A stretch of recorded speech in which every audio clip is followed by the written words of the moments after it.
इंसान कहता है कि मेरे पास पैसे आए तो मैं कुछ करूं, और पैसा है कि कहता है अरे इंसान तू कुछ कर तो सही, तभी तो मैं तेरे पास आऊं। नमस्कार, मैं हूं अवधेश श्रीवास्तव और आज की चर्चा पैसे पर। जी हाँ, ये भी उतना ही बड़ा सत्य है जैसे कि सूरज पूरब से निकलता है, बच्चा माँ की कोख से ही जन्म लेता है, वैसे ही पैसे को सही ढंग से अगर समझा ना जाए, संभाला ना जाए, तो वो बहुत सारे दुख देता है। तो बस इसी पैसे को समझने और इसे संभालने की कला के बारे में आज हम चर्चा करेंगे, यानी कि हम बात करेंगे रॉबर्ट टी कियोसाकी की लिखी book rich dad poor dad की। इस किताब के इंट्रोडक्शन में मैं कुछ और बात कहूं, उससे पहले मुझे डॉक्टर एड कोकेन की एक बात याद आती है। लिखते हैं कि रिच डैड पुअर डैड अमीरी का शॉर्टकट नहीं बताती, ये सिखाती है कि आप पैसे की समझ कैसे विकसित करें, किस तरह से अपने पैसे की जिम्मेदारी निभाएं और इसके बाद किस तरह से अमीर बने। तो चलिए शुरू करते हैं। दोस्तों, जब भी बात जिम्मेदारी की आती है तो नाम याद आता है उस शख्स का जिसने जिंदगी में कितनी भी ठोकरें खाई हों, कितना भी दुखी रहा हो, पर हमारे हिस्से के गम लिए और अपने हिस्से की खुशी हमें दे दी। पिता। जेब खाली हो फिर भी मैंने उन्हें मना करते नहीं देखा। जेब खाली हो फिर भी मैंने उन्हें मना करते नहीं देखा। अरे मैंने अपने पिता से ज्यादा अमीर इस दुनिया में कोई इंसान नहीं देखा।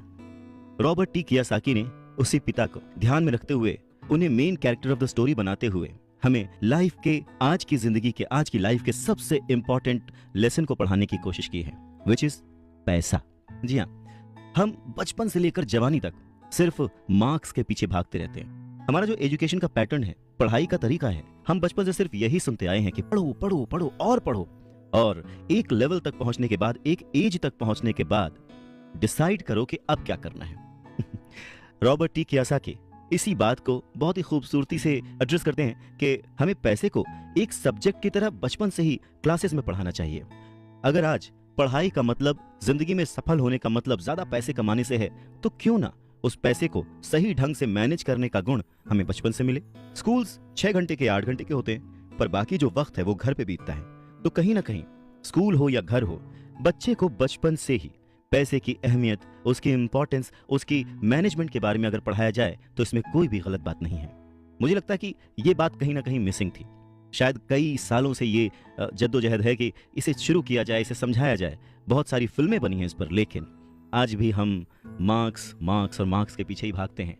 अगर हमें पैसे को सही ढंग से मैनेज करने की कला आ जाए, अगर हमारी समझ डेवलप हो जाए, तो मुझे लगता है कि जो आजकल के बच्चे हैं वो बड़े जब होंगे तो वो खुश रहेंगे। इंसान को कंप्लीट करने के लिए उसका परिवार, उसके अपने, उसके दोस्त, उसका रहन सहन सब बहुत जरूरी होता है। ये तो नहीं कह सकते कि पैसा ही सब कुछ है, पर हाँ, सब कुछ पाने के लिए पैसा जरूरी है। काश काश कि मैंने ये बुक 20 साल पहले पढ़ी होती। ये लाइन अमेरिका के एक बहुत ही बड़े बिल्डर लैरिसन क्लार्क ने कही थी जब उन्होंने रिच डैड पुअर डैड पढ़ी थी। वक्त ऐसे ही बीत जाता है और हम काश में फंसे रह जाते हैं। ऐसी बहुत सारी चीजें हमें जब पता लगती हैं जिससे हमारी लाइफ बदल सकती थी, हमें कुछ सीखने को मिल सकता था, हमें तरक्की करने को मिल सकता था, पर वक्त बीत चुका होता है और बस रह जाता है तो ये एक काश कि मैंने ये कर लिया होता। इस किताब में कियोसाकी ने अपने 2 पिताओं का रेफरेंस लिया है, एक जो रिच डैड थे जिनके पास बहुत पैसा था और एक जो पुअर डैड थे। रॉबर्ट कियोसाकी अपने दोनों पिताओं को, दोनों डैड्स को बराबर का सम्मान देते थे और उनके जो दोनों पिता थे वो भी उन्हें उतना ही प्यार करते थे। बहुत सारे लोगों के सवाल हो सकते हैं कि एक ही वक्त पर एक इंसान के 2 पिता कैसे हो सकते हैं, या कोई और क्वेश्चन। मुझे लगता है कि हम अगर इस बात पे ध्यान दें कि रॉबर्ट कियोसाकी हमें समझाना क्या चाहते हैं, तो हमारे लिए फायदे की बात होगी। हो सकता है उन्होंने ऐसा मान लिया हो सकता है उन्होंने अपने मन को पुअर डैड और अपने दिमाग को रिच डैड माना हो, या ये हो सकता है कि एक डैड उनके रहे हों और दूसरे डैड उनके किसी दोस्त के, कुछ भी हो सकता है। इंपॉर्टेंट ये नहीं है कि ये जो डैड का रेफरेंस लिया उन्होंने, ये कहानी है या काल्पनिक है। असल बात ये है कि रॉबर्ट कियोसाकी हमें समझाना क्या चाहते हैं, हमें बताना क्या चाहते हैं। चलिए मान लेते हैं कि रॉबर्ट कियोसाकी के 2 पिता थे और उनमें से एक बहुत अमीर थे, एक बहुत गरीब थे। तो रॉबर्ट कियोसाकी कहते हैं कि सोच जो है वो बहुत बड़ा रोल प्ले करती है, और इसी माध्यम से रॉबर्ट कियोसाकी कहते हैं कि हालांकि वो दोनों पिता उनके अपने थे, हालांकि वो दोनों पिता उनका उतने ही शिद्दत से, उतने ही मन से ख्याल रखते थे, उतना ही प्यार करते थे, अपनी जान निछावर करते थे, और हमेशा उन्हें सिखाने की कोशिश करते थे, जिंदगी में आगे बढ़ाने की कोशिश करते थे। पर ऐसा क्यों था कि उनके एक पिता अमीर थे और एक पिता गरीब? सारा खेल सोच का है, सारा खेल नजरिए का है। नजरिया ही इंसान को तरक्की दिला सकता है और नजरिया ही इंसान के जीवन की नाव डुबा सकता है। तो ये हमारे ऊपर है कि हम किस रंग के चश्मे को पहनकर कैसा मौसम देखते हैं। किसी शायर ने क्या खूब कहा है कि जैसा दर्द हो वैसा मंजर होता है। अरे मौसम तो इंसान के अंदर होता है, और उसी अंदर के मौसम को हमेशा बनाए रखने, अपने आप को पॉजिटिव रखते हुए, अपना नजरिया सकारात्मक रखते हुए अगर हम आगे सोचें तो कुछ अच्छा तो जरूर होगा। स्कूल जाओ और मेहनत से पढ़ो, ये जो लाइन है याद करिए, बचपन में हम सब ने सुना है और एक बार नहीं कई बार सुना है। रिश्तेदारों से, घर वालों से, टीचर से, हर एक से, स्कूल जाओ और मेहनत से पढ़ो। एक वक्त तो ऐसा लगता था कि बस पढ़ते रहो पढ़ते रहो पढ़ते रहो, पर जैसे जैसे समझ आगे बढ़ी एक सवाल मन में घर करने लगा, आखिर हम पढ़ किस लिए रहे हैं? देखिए, स्कूल जाना और पढ़ाई करना ये बहुत ही अच्छी बात है, लेकिन अगर कोई काम किया जा रहा है तो वो किस वजह से किया जा रहा है ये जानना भी उतना ही जरूरी है। अपनी पढ़ाई पूरी करने के बाद हम सबसे पहले जॉब ही ढूंढते हैं ना, ये सोचकर के जॉब मिलने पर हमारी सारी प्रॉब्लम्स दूर हो जाएंगी, पैसे मिल जाएंगे, हम घर बना लेंगे, गाड़ी खरीद लेंगे और जो भी ज़रूरतें हैं पैसे से जुड़ी हुई वो सब पूरी कर लेंगे। पर ऐसा होता नहीं है। बहुत सारे लोग अच्छी जॉब और बहुत ही अच्छी सैलरी होने के बावजूद खुश नहीं होते। वो अपनी ज़रूरतें पूरी नहीं कर पाते, बहुत ही मुश्किल से घर का खर्च चला पाते हैं, पर वो लगे रहते हैं इस उम्मीद में कि शायद अगले साल फिर से इंक्रीमेंट होगा, पैसे बढ़ेंगे और उन पैसों से हम अपनी जो ज़रूरतें हैं जो पूरी नहीं कर पाए हैं उन्हें पूरी कर लेंगे। और वो और ज़्यादा मेहनत करते हैं प्रमोशन पाने के लिए। पर वक्त के साथ साथ हमारी ज़रूरतें और हमारा लालच बढ़ने लगता है।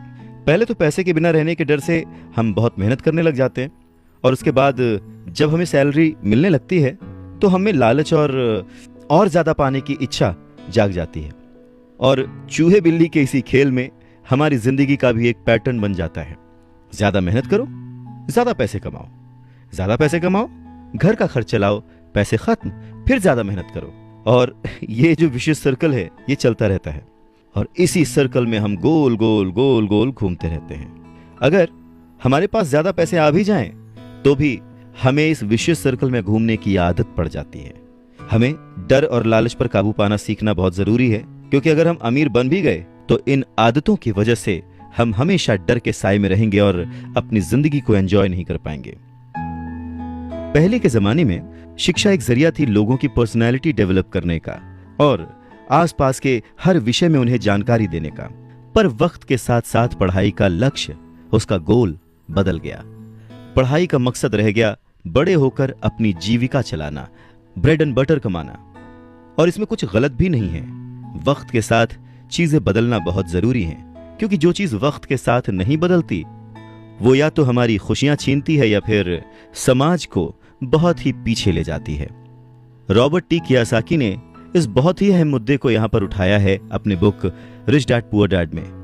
क्या खूब कहा है कि बचपन से ही अगर हम बच्चे को मनी को एज अ सब्जेक्ट बच्चों को पढ़ाना शुरू करें, उन्हें यह समझाना शुरू करें कि उसे कैसे मैनेज किया जाए, तो बड़े होने पर बच्चों की बहुत सारी प्रॉब्लम्स अपने आप ही सॉल्व हो जाएंगी। बच्चा खुद उन्हें सॉल्व करने की क्षमता रखेगा। पर कहीं ना कहीं रॉबर्ट टी कियोसाकी ने इस बात का पूरा ध्यान रखा है कि पैसे को रिश्तों के ऊपर न रखा जाए। तभी तो उन्होंने इस विषय को रिश्तों के माध्यम से ही समझाने की कोशिश की है। रॉबर्ट टी कियोसाकी के पहले जो डैडी थे वो हमेशा ये कहते थे कि मैं इसे कैसे खरीद सकता हूं, वहीं जो उसके दूसरे डैडी थे वो कहते थे मैं इसे क्यों नहीं खरीद सकता हूं। दोनों की सोच में अंतर था, दोनों के शब्दों में अंतर था। यानी कि जिसे हम जिंदगी में पाना चाहते हैं, जिसे संभालना चाहते हैं, जैसे कि पैसा, तो उसके बारे में अगर बचपन से जाना जाए तो क्या यह सही नहीं होगा? आज जिस तरह से पढ़ाई की जाती है, बच्चा ग्रेजुएट होकर सोचता है कि अब मैं कौन सी नौकरी करूंगा। क्या यह सही नहीं है कि थोड़ा और पहले से बच्चे को इस विषय के बारे में और अच्छे से और डीपली पढ़ाया जाए, समझाया जाए? ये तो वही बात हो गई, जाना था जापान, पहुंच गए चीन, यानी कमाना था पैसे, पर जब तक इसकी समझ आई तब तक बहुत देर हो चुकी थी। यानी कि हमें सबसे पहले यह समझने की जरूरत है कि हम खुद एक्सेप्ट करें कि हम इसे कैसे पा सकते हैं, इसे कैसे संभाल सकते हैं, और वही सही शिक्षा हम अपने आने वाली पीढ़ी को भी दे सकते हैं। ये कितना सच है ना कि अगर हमें किसी मंजिल की ओर बढ़ना है तो हमें उसी दिशा की ओर रास्ता तय करना पड़ेगा, सफर करना पड़ेगा, मुश्किलों से जूझना पड़ेगा, और तब कहीं जाकर उस मंजिल को हम पा सकते हैं। धन संबंधी जो शिक्षा है उसके बारे में भी कुछ ऐसा ही है। धन कमाना एक अलग बात है, पर उस धन को सही ढंग से संभालना एक अलग कला है। पैसा एक तरह की ताकत है, पर इससे भी बड़ी ताकत है उसे संभाल कर रखने की समझ।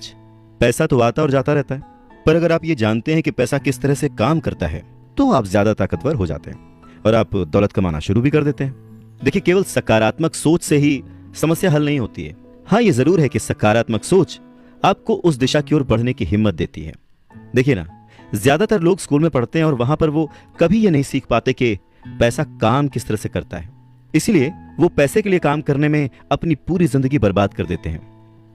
रॉबर्ट टी कियोसाकी कहते हैं कि उनकी ये पैसे से जुड़ी हुई शिक्षा, वित्तीय शिक्षा, जब वो केवल 9 साल के थे तभी शुरू हो गई थी।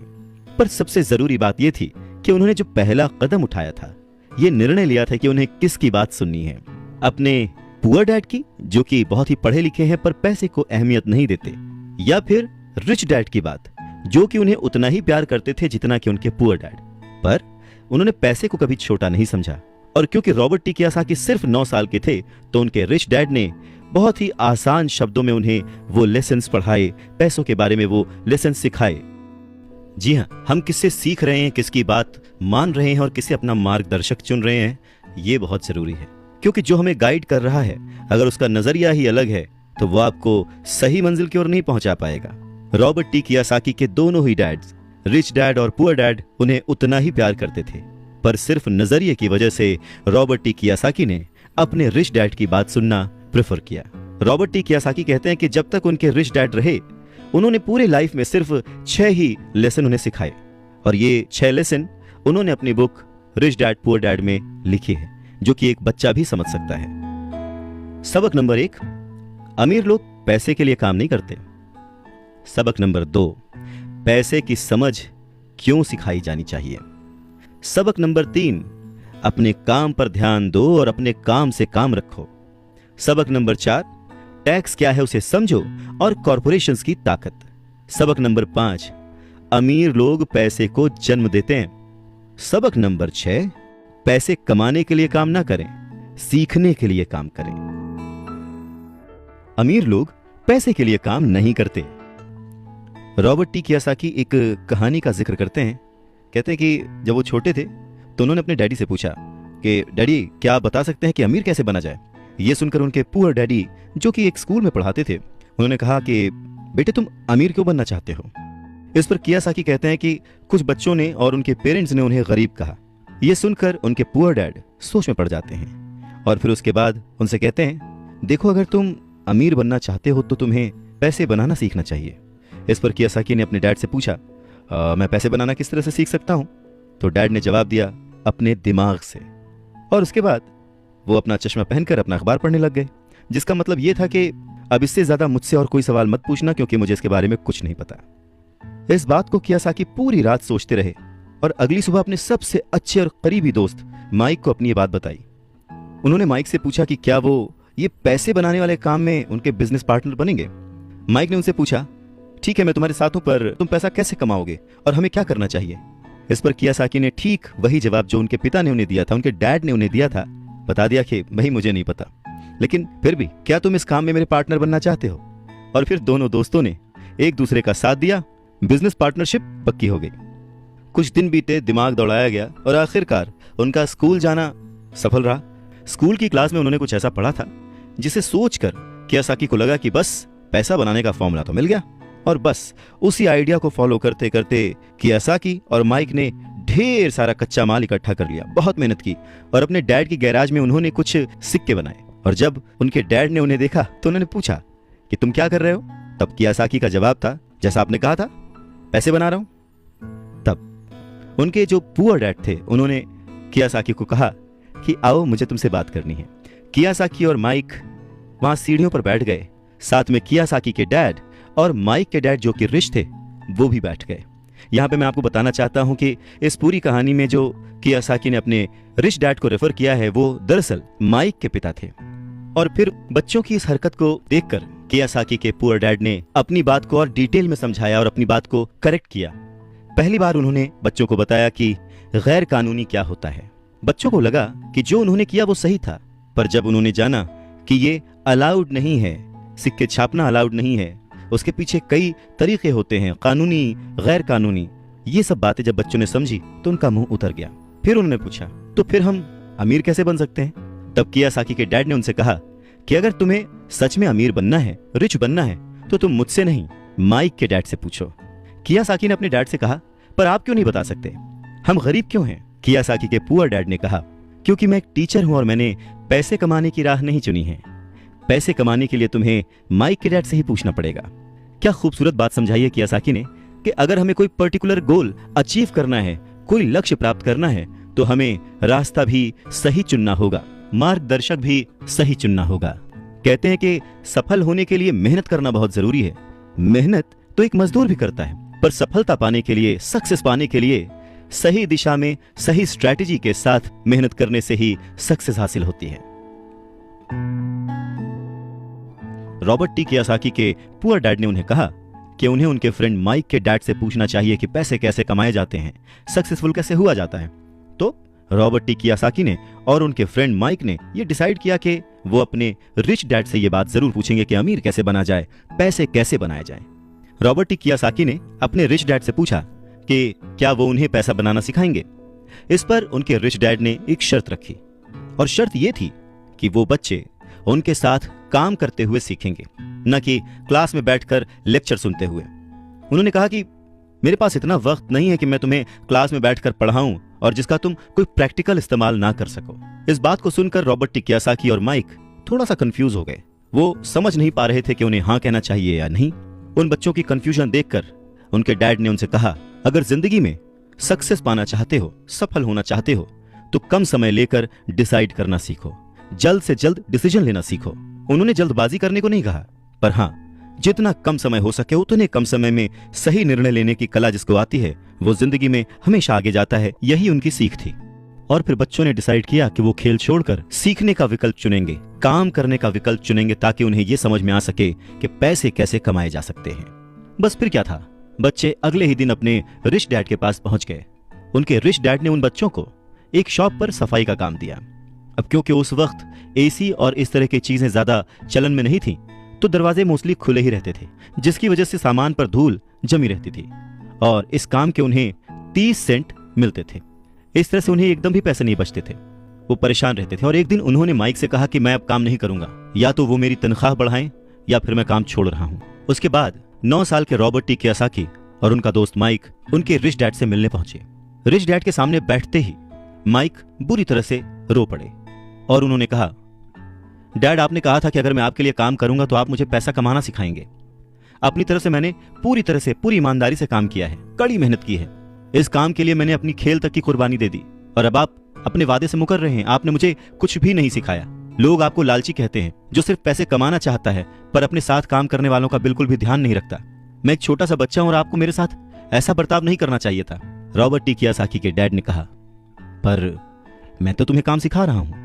रॉबर्ट टी कियासाकी कहते हैं कि उस वक्त वो गुस्से में थे, तो उन्होंने पूछा, नहीं, आप मुझे कुछ नहीं सिखा रहे, बताइए आपने मुझे क्या सिखाया। कुछ भी नहीं। आपसे सीखने के लिए मैं बस चंद सिक्कों में काम करने के लिए तैयार हो गया और उसके बाद तो आपने मुझसे बात तक नहीं की। मैं आपकी शिकायत सरकार से करूंगा। हमारे देश में भी बाल श्रम कानून है, आप तो जानते ही हैं। मेरे पुअर डैड सरकार के लिए काम करते हैं।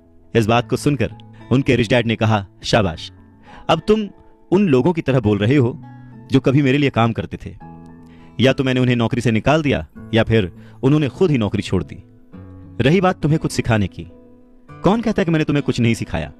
पिछले दिनों जितना तुमने काम किया, जरा सोच कर देखो, क्या सिखाने का मतलब केवल भाषण देना या बातचीत करना ही होता है? इस तरह से तो तुम्हें स्कूल्स में सिखाया जाता है, पर जिंदगी में कोई तुम्हें भाषण देकर या बातचीत करके नहीं सिखाएगा।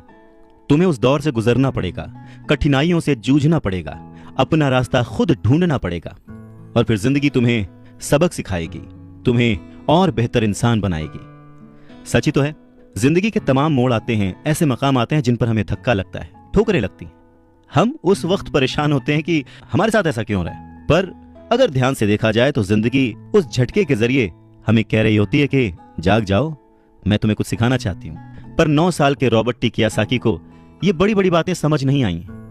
तब उनके रिच डैड ने एक बार फिर से कहना शुरू किया, अगर जिंदगी तुम्हें कोई सबक सिखाए तो तुम्हें उससे सीखना चाहिए, क्योंकि अगर तुम उससे वो सबक नहीं सीखते तो पूरी जिंदगी, तुम्हारी ये जिंदगी लगातार तुम्हें धक्के देती रहेगी।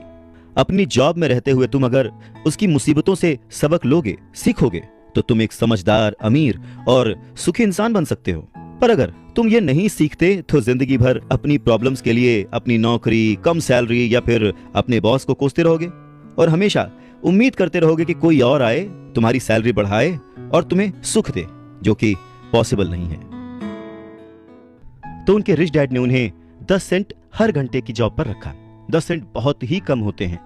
रॉबर्ट टी कियोसाकी ने वो जॉब छोड़ दी और अपने रिच डैड के पास गए और गुस्से में उनसे कहा कि मैं इतने कम पैसे पे काम नहीं कर सकता।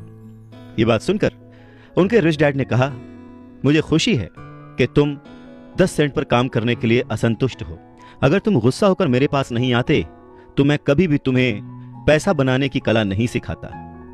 इस बात से यह साबित होता है कि तुम पैसा कमाना सीखना चाहते हो। रॉबर्ट टी कियोसाकी अपने डैड की बात बहुत ध्यान से सुन रहे थे। उनके डैड ने कहना जारी रखा, तुम्हें पता है कि गरीबी पैसों की नहीं, मन की होती है। इंसान पूरी जिंदगी डरते डरते सिर्फ पैसे के लिए ही काम करता रहता है। मैं कभी नहीं कहूंगा कि तुम पैसे के लिए काम करो। तुम्हें ऐसा काम करना चाहिए कि तुम्हारा पैसा तुम्हारे लिए काम करे। लोग कहते हैं कि मैं समस्या की जड़ हूं, मैं उन्हें कम पैसे देता हूं, पर सच तो यह है कि लोग उसी वेतन में काम करते रहना चाहते हैं। वो अपने आप से नहीं पूछते कि वो क्यों उतने कम पैसे में काम कर रहे हैं। पर अगर वो लोग या तुम इसी तरीके से सोचते रहे कि समस्या की जड़ मैं हूं, तो जिंदगी भर न वो लोग कुछ सीख पाएंगे न तुम कुछ सीख पाओगे।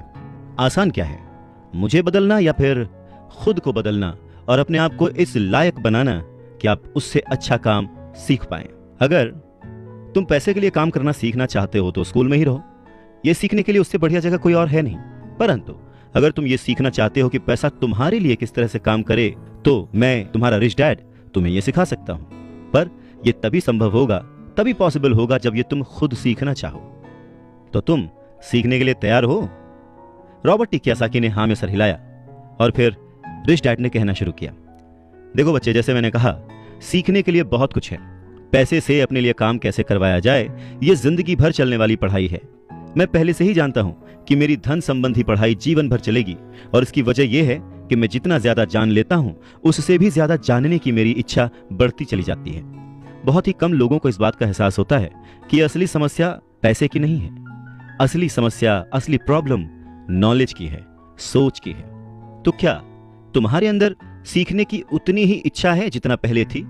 इस पर रॉबर्ट टी कियोसाकी ने कहा, हाँ बिल्कुल, मैं दूसरे लोगों की तरह थोड़े हूं, मैं सीखना चाहता हूं। तब रिच डैड ने कहना शुरू किया, ठीक है, तो कल से तुम फिर वापस काम पर जाओ, पर इस बार मैं तुम्हें कोई तनख्वाह नहीं दूंगा।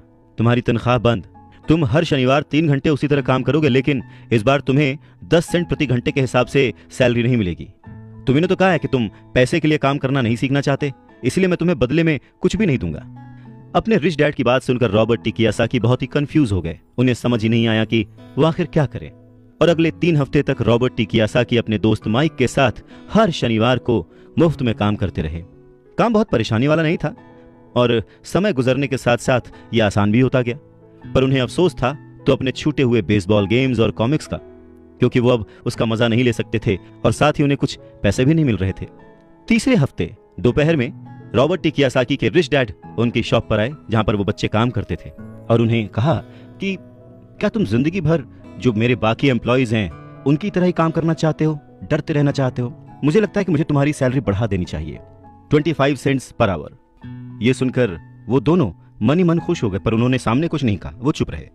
रिच डैड ने थोड़ी देर देखा और कहा कि चलो अच्छा, तुम इतने पे खुश नहीं हो, मैं तुम्हारी सैलरी $1 पर आवर कर देता हूं। $1 पर आवर उस समय के हिसाब से कह सकते हैं कि देश का सबसे अमीर बच्चा भी जो होगा वो भी नहीं कमाता होगा। वो थोड़ी देर चुप रहे और फिर उन्होंने कहा कि अच्छा चलो ठीक है, मैं तुम्हारी सैलरी $5 पर आवर कर देता हूं। ये सैलरी सुनकर उनका मन बार बार कह रहा था कि मान लो, इससे क्या नहीं खरीदा जा सकता, ढेर सारी कॉमिक्स, ढेर सारी साइकिल्स वगैरह वगैरह। पर वो चुप रहे। उन बच्चों को चुप देख उनके रिच डैड ने कहा, मुझे अच्छा लगा कि तुम लोगों ने लालच नहीं किया, जल्दबाजी नहीं दिखाई, और मैं ये देख सकता हूं कि तुम अगर इसी तरह मन लगाकर सीखते रहे तो फ्यूचर में पैसे से जुड़ी किसी भी बात के लिए तुम जल्दबाजी में डिसीजन नहीं लोगे। जब किसी के पास पैसा आता है तो अपने साथ डर और लालच भी लेकर आता है। नमस्कार, मैं हूं Awadhesh Srivastava. Robert T Kiyosaki के रिच डैड उन्हें पैसे के बारे में, उसकी अहमियत के बारे में और साथ में आने वाले डर और लालच के बारे में समझाते हुए कहते हैं कि कुछ और पाने की इच्छा को, बेहतर पाने की इच्छा को लोग लालच कहते हैं, पर मेरे लिए ये इच्छा ही है और इसमें कोई बुराई भी नहीं है। पर यकीन मानो, अगर मैं तुम्हें $5 भी दूं तो भी तुम्हारी समस्या नहीं सुलझेगी, तुम अमीर नहीं बन पाओगे। अपने रिच डैड की बात सुनकर रॉबर्ट टी कियोसाकी ने पूछा, ऐसा क्यों? अगर मैं इतनी सैलरी उठाऊंगा उसके बाद भी मैं अमीर क्यों नहीं बन पाऊंगा? तब रिच डैड ने कहा, क्योंकि अमीरी मन से होती है, सोच से होती है, पैसे से नहीं। पैसा आज है, कल जा भी सकता है, पर जो इंसान सोच से अमीर है, जो ये जानता है कि पैसे को कैसे संभाला जाए, पैसे को कैसे कमाया जाए, पैसे को कैसे बनाया जाए, वो कभी भी गरीब नहीं हो सकता। इस पर रॉबर्ट टी कियोसाकी ने पूछा, तो क्या हमें पैसे से दूर रहना चाहिए, उसके पीछे भागना नहीं चाहिए? इस पर रिच डैड ने जवाब दिया, देखो, पैसे से दूर रहना भी उतना ही बड़ा पागलपन है जितना कि उसके पीछे भागना। मुसीबत की घड़ी में या पैसे न होने की घड़ी में, गरीबी की हालत में ज्यादातर लोग ये नहीं जानते कि वो अपने दिमाग से सोचते हैं या अपने दिल से। आपकी भावनाएं तो आपकी ही रहेंगी, पर मुसीबत के वक्त दिल से नहीं, दिमाग से सोचना भी आना चाहिए। अक्सर लोग जब नौकरियां छोड़ते हैं, अक्सर लोग जब अपने बॉस की बुराई करते हैं, अक्सर लोग जब अपनी मुसीबतों के पहाड़ की बात करते हैं, तो वो अपने दिल से सोच रहे होते हैं, क्योंकि जो दिमाग से सोचता है वो हमेशा अपनी तरक्की के बारे में सोचता है। वो इस डर से नहीं सोचता कि उसकी नौकरी चली जाएगी। तुम्हें दिल के हाथों मजबूर होकर, डर के हाथों मजबूर होकर पैसे का गुलाम नहीं बनना है। मैं चाहता हूं कि तुम दिमाग से सोचो और पैसे को अपना गुलाम बनाओ, ताकि वो पैसा तुम्हारे लिए काम करे। क्योंकि इस दुनिया में सच्चा अमीर वही है जो पैसे के पीछे न भागे, जो खुद पैसे के लिए काम ना करे, बल्कि उसका पैसा उसके लिए 24 घंटे काम करता रहे। बढ़ती हुई महंगाई और घटती हुई कमाई को देखकर मुझे आधार कार्ड की नहीं बल्कि उधार कार्ड की जरूरत महसूस हो रही है। सच में रॉबर्ट टी कियोसाकी की यह बुक तब भी उतनी ही प्रासंगिक थी, उतनी ही रिलेवेंट थी जितनी कि आज। महंगाई हमेशा बढ़ती आई है, चीजें महंगी होती आई हैं, दाम बढ़ते आए हैं। उसके पीछे का कारण, उसके पीछे की सोच क्या है और ये महंगाई है क्या, कैसे बढ़ती है, इसके बारे में रॉबर्ट टी कियोसाकी के रिच डैड बहुत अच्छे से समझाते हैं। वो कहते हैं कि जितना ज्यादा हम पैसे कमाते हैं उतना ही ज्यादा उसके खोने का डर हमारे अंदर बढ़ता जाता है। पैसे के साथ जो डर आता है, पैसे के साथ जो लालच आता है, वही हमें पैसे के पीछे भगाता है और हमें पैसे का गुलाम बनाता है। हमें यह समझने की जरूरत है कि इस लाइफ की जरूरतों में हम सब बंधे हुए हैं। हम सब अपने परिवार को चलाने के लिए, अपनी डेली नीड पूरी करने के लिए, अपने शौक पूरे करने के लिए दिन ब दिन पैसे के पीछे भागते रहते हैं। धीरे धीरे ज्यादा पैसा कमाने की इच्छा करते रहते हैं। पैसा कमाना गलत नहीं है, पर पैसे कमाने के पीछे की नीयत, उसका सही होना जरूरी है। और वो नीयत ही है जो इस समाज में महंगाई बढ़ाती है, और वो नीयत ही है जो इस समाज में डिसबैलेंस पैदा करती है। एक छोटे से एग्जाम्पल से इस बात को समझा जा सकता है कि एक डॉक्टर जो अपने परिवार को ज्यादा खुशी देना चाहता है, अपनी फीस बढ़ा देता है। उसकी फीस बढ़ने की वजह से सारी मेडिकल फैसिलिटीज, स्वास्थ्य सुविधाएं सब महंगी हो जाती हैं। अब इससे गरीब लोगों को सबसे ज्यादा नुकसान पहुंचता है, इसलिए गरीब लोगों का स्वास्थ्य अमीर लोगों से ज्यादा बुरा होने लगता है। अब क्योंकि डॉक्टर्स ने अपनी फीस बढ़ा दी है, इसलिए लॉयर्स ने भी अपनी फीस बढ़ा दी। लॉयर्स ने अपनी फीस बढ़ा दी तो स्कूल टीचर भी अपनी तनख्वाह बढ़ाना चाहते हैं, और यह सिलसिला बस यूं ही चलता रहता है। जल्द ही अमीर और गरीब होता जाता है, और इतना बड़ा अंतर दोनों के बीच आ जाता है कि सोशल डिसबैलेंस पैदा हो जाता है। रिच डैड की बात सुनकर रॉबर्ट टी कियोसाकी ने उनसे पूछा, डैड, क्या कीमतें बढ़नी नहीं चाहिए? इस पर रिच डैड ने जवाब दिया, अच्छी तरह से चल रही सरकार और एक शिक्षित समाज में तो नहीं बढ़नी चाहिए, कीमतें दरअसल कम होनी चाहिए। जाहिर है कि ऐसा केवल सिद्धांतों में ही होता है, आइडियली ऐसा होना चाहिए, पर प्रैक्टिकली ऐसा नहीं होता। कीमतें अज्ञान से पैदा हुए लालच और डर के कारण होती हैं, जैसा कि मैंने तुम्हें बताया। अगर स्कूल्स में मनी के बारे में, पैसों के बारे में सिखाया जाता तो लोगों के पास ज्यादा पैसा होता और बाजार की कीमतें भी कम होती। ये सब कुछ इंटर रिलेटेड है, एक दूसरे से जुड़ा हुआ। पर हमारी सोसाइटी में सिर्फ पैसे के लिए काम करना सिखाया जाता है, पैसे की ताकत का इस्तेमाल करना नहीं सिखाया जाता। और इसीलिए मैं हमेशा कहता हूं कि पैसे से जुड़े ऐसे किसी भी मुद्दे पर दिमाग से सोचने की जरूरत है। इसके आगे रॉबर्ट टी कियोसाकी अपने डैड से पूछते हैं, डैड बहुत देर से आप कह रहे हैं कि दिल से मत सोचो, दिमाग से सोचो, आखिर दिल से सोचने और दिमाग से सोचने में फर्क क्या है? इस पर रिच डैड उन्हें समझाते हैं, देखो मैं ये बात अक्सर सुनता हूं कि हर आदमी को काम करना पड़ता है, या फिर अमीर लोग दूसरों के पैसे मार लेते हैं, मेरी सैलरी बढ़नी चाहिए, मैं इस काम से खुश नहीं हूं, मैं दूसरी जगह जॉब ढूंढ लूंगा, वगैरह वगैरह। पर अगर हम ध्यान से देखें तो ये सारी बातें भावनाओं में बहकर कही गई हैं, ये सारी बातें इमोशनल होकर कही गई हैं, और अक्सर भावनाओं में बहकर हम जो भी डिसीजन लेते हैं वो सिर्फ हमें नुकसान पहुंचाता है। तो बात को समझो, जब भी कोई डिसीजन लो दिमाग से लो, जल्दबाजी मत करो, हाँ पर जल्दी करो। बस इसी तरह से मन लगाकर काम करते रहो, तुम्हारा जो दिमाग है वो तुम्हें जल्द से जल्द कुछ ना कुछ ऐसे सही तरीके बता ही देगा जिससे तुम ज्यादा कमा पाओगे, ऐसी चीजें देख पाओगे जो दूसरे लोग नहीं देख पाते। मौका उनकी नाक के नीचे होता है, अवसर उनके पास होता है, सामने होता है, पर वो उसे पहचान नहीं पाते। पर अगर तुम दिमाग से काम लोगे तो तुम उन्हें पहचान पाओगे, उन मौकों का फायदा उठा पाओगे और जिंदगी में आगे बढ़ पाओगे। पैसा आए तो मुसीबत, ना आए तो मुसीबत, इसीलिए पैसे को समझना बहुत जरूरी है। रॉबर्ट टी कियोसाकी कहते हैं कि वो और उनका दोस्त माइक अब बड़े हो चुके थे, और माइक ने अपने डैडी का बहुत बड़ा सा कारोबार संभाल लिया था और बहुत सक्सेसफुल भी था। और अब माइक अपने बेटे को ठीक वैसे ही सिखा रहा था जैसे कि उसके डैड ने, यानी कि रॉबर्ट टी कियोसाकी के रिच डैड ने उन दोनों को सिखाया था। रॉबर्ट टी कियोसाकी कहते हैं कि जब वो 47 साल के हुए तो उन्होंने डिसाइड किया कि अब उन्हें रिटायर हो जाना चाहिए। रिटायरमेंट का ये मतलब नहीं होता कि काम नहीं किया जाएगा या आगे काम नहीं करना चाहते वगैरह वगैरह। रिटायरमेंट का मतलब ये होता है कि अब आप इस लायक हो गए हैं कि आपका पैसा आपके लिए काम करे। रिटायरमेंट का सही मतलब यही है कि आपने पूरी जिंदगी जो मेहनत करके, जो स्ट्रैटेजीज बना के, सही जगह निवेश करके पैसा लगाया था, अब आपकी वो एज आ चुकी है कि अब आप उस पैसे को एंजॉय करें, क्योंकि आपका पैसा अब आपके लिए काम करना शुरू कर चुका है। कुछ लोग पूरी जिंदगी काम करते रहते हैं, रिटायर नहीं हो पाते।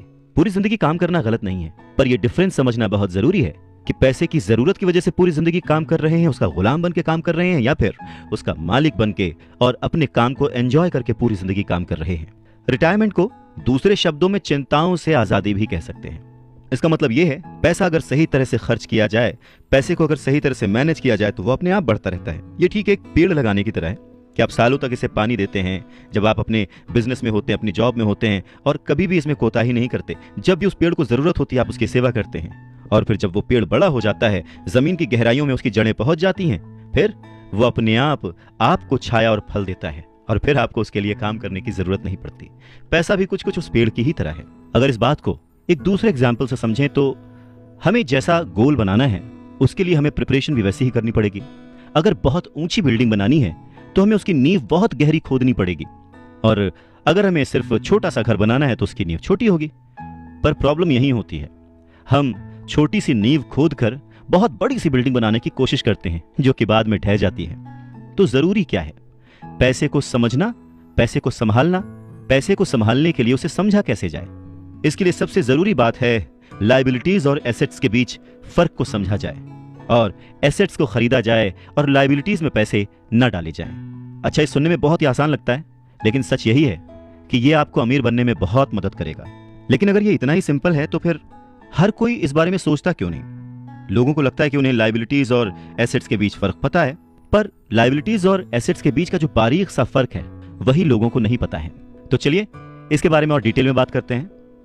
लायबिलिटीज और एसेट्स क्या हैं? लायबिलिटीज वो हैं जहां से आपको पैसा कभी नहीं आएगा, उल्टे आपको उसमें और पैसा डालते रहना पड़ेगा। और एसेट्स वो चीजें हैं जो आपको पैसा देती रहेंगी, दिन ब दिन उनकी कीमत बढ़ती रहेगी, वो आपको अमीर और अमीर बनाती रहेंगी। इसको अगर इनकम और एक्सपेंस के टर्म में समझे तो और आसान होगा। सिंपल सा मतलब है, इनकम है कि आपके पास कितना पैसा आया, और एक्सपेंस है कि आपने कितना पैसा खर्च किया। तो जब भी ऐसी कंफ्यूजन हो, सही तरीका यह है कि एक बैलेंस शीट बनाएं जिसमें अपने एसेट्स और लायबिलिटीज जरूर लिखें। 1 रुपया मांगता था 2 रुपए थमा देते थे, 1 रुपया मांगता था 2 रुपए थमा देते थे। कुछ इस तरह से पापा मुझे अमीर बना दिया करते थे। कहते हैं कि सोच अगर सही दिशा में हो तो मंजिल बड़ी आसानी से मिल जाती है। इंसान की जरूरतों को पूरा करने के लिए पैसे की आज कितनी जरूरत है, ये बात हम में से किसी से भी छिपी हुई नहीं है। हम सब दिन रात मेहनत करते हैं, सोचते हैं कि हम अमीर बन जाएं, पर क्या वो सोच हमारे अंदर है? हम छोटे थे तो 1 रुपए 2 रुपए में भी खुश हो जाते थे, पर आज ना जाने कितने पैसे कमाने के बाद भी हम खुश नहीं हो पाते। गरीबी ही महसूस होती है, हमेशा कमी लगी रहती है। तो कारण क्या है? फर्क क्या है? फर्क सिर्फ सोच का है, जिसके बारे में रॉबर्ट टी कियोसाकी कहते हैं कि अमीर लोगों के पास ज्यादा पैसा इसलिए होता है क्योंकि वो प्रिंसिपल पर यकीन करते हैं, वहीं दूसरी तरफ गरीब लोग प्रिंसिपल को ठीक से समझ नहीं पाते। इसीलिए इस बात पर जोर दिया जाता है कि केवल लिटरेट होना काफी नहीं है, फाइनेंशियली लिटरेट होना जरूरी है। सिर्फ नंबर से कुछ नहीं होता, मार्क्स से कुछ नहीं होता। फर्क तो तब पड़ता है जब आप अपनी सक्सेस स्टोरी खुद लिखें। अधिकतर फैमिलीज में देखा गया है कि जो मेहनती होता है उसके पास पैसा भी ज्यादा होता है, मगर उसका फायदा क्या जब सारा पैसा लायबिलिटीज में खर्च हो जाए। वैसे ये बहुत ही इंटरेस्टिंग एक्सरसाइज है, करके देखनी चाहिए। लायबिलिटीज वर्सेस एसेट्स, ये चार्ट बनाकर जब आप देखेंगे तो पाएंगे कि आपका खर्च करने का पैटर्न कैसा है, तरीका सही है या गलत। और तब आप ये भी नोटिस कर पाएंगे कि आपका ज्यादा खर्च किस तरफ हो रहा है, लायबिलिटीज की तरफ या एसेट्स की तरफ, और आपको अपने खर्च पर कितना कंट्रोल करने की जरूरत है।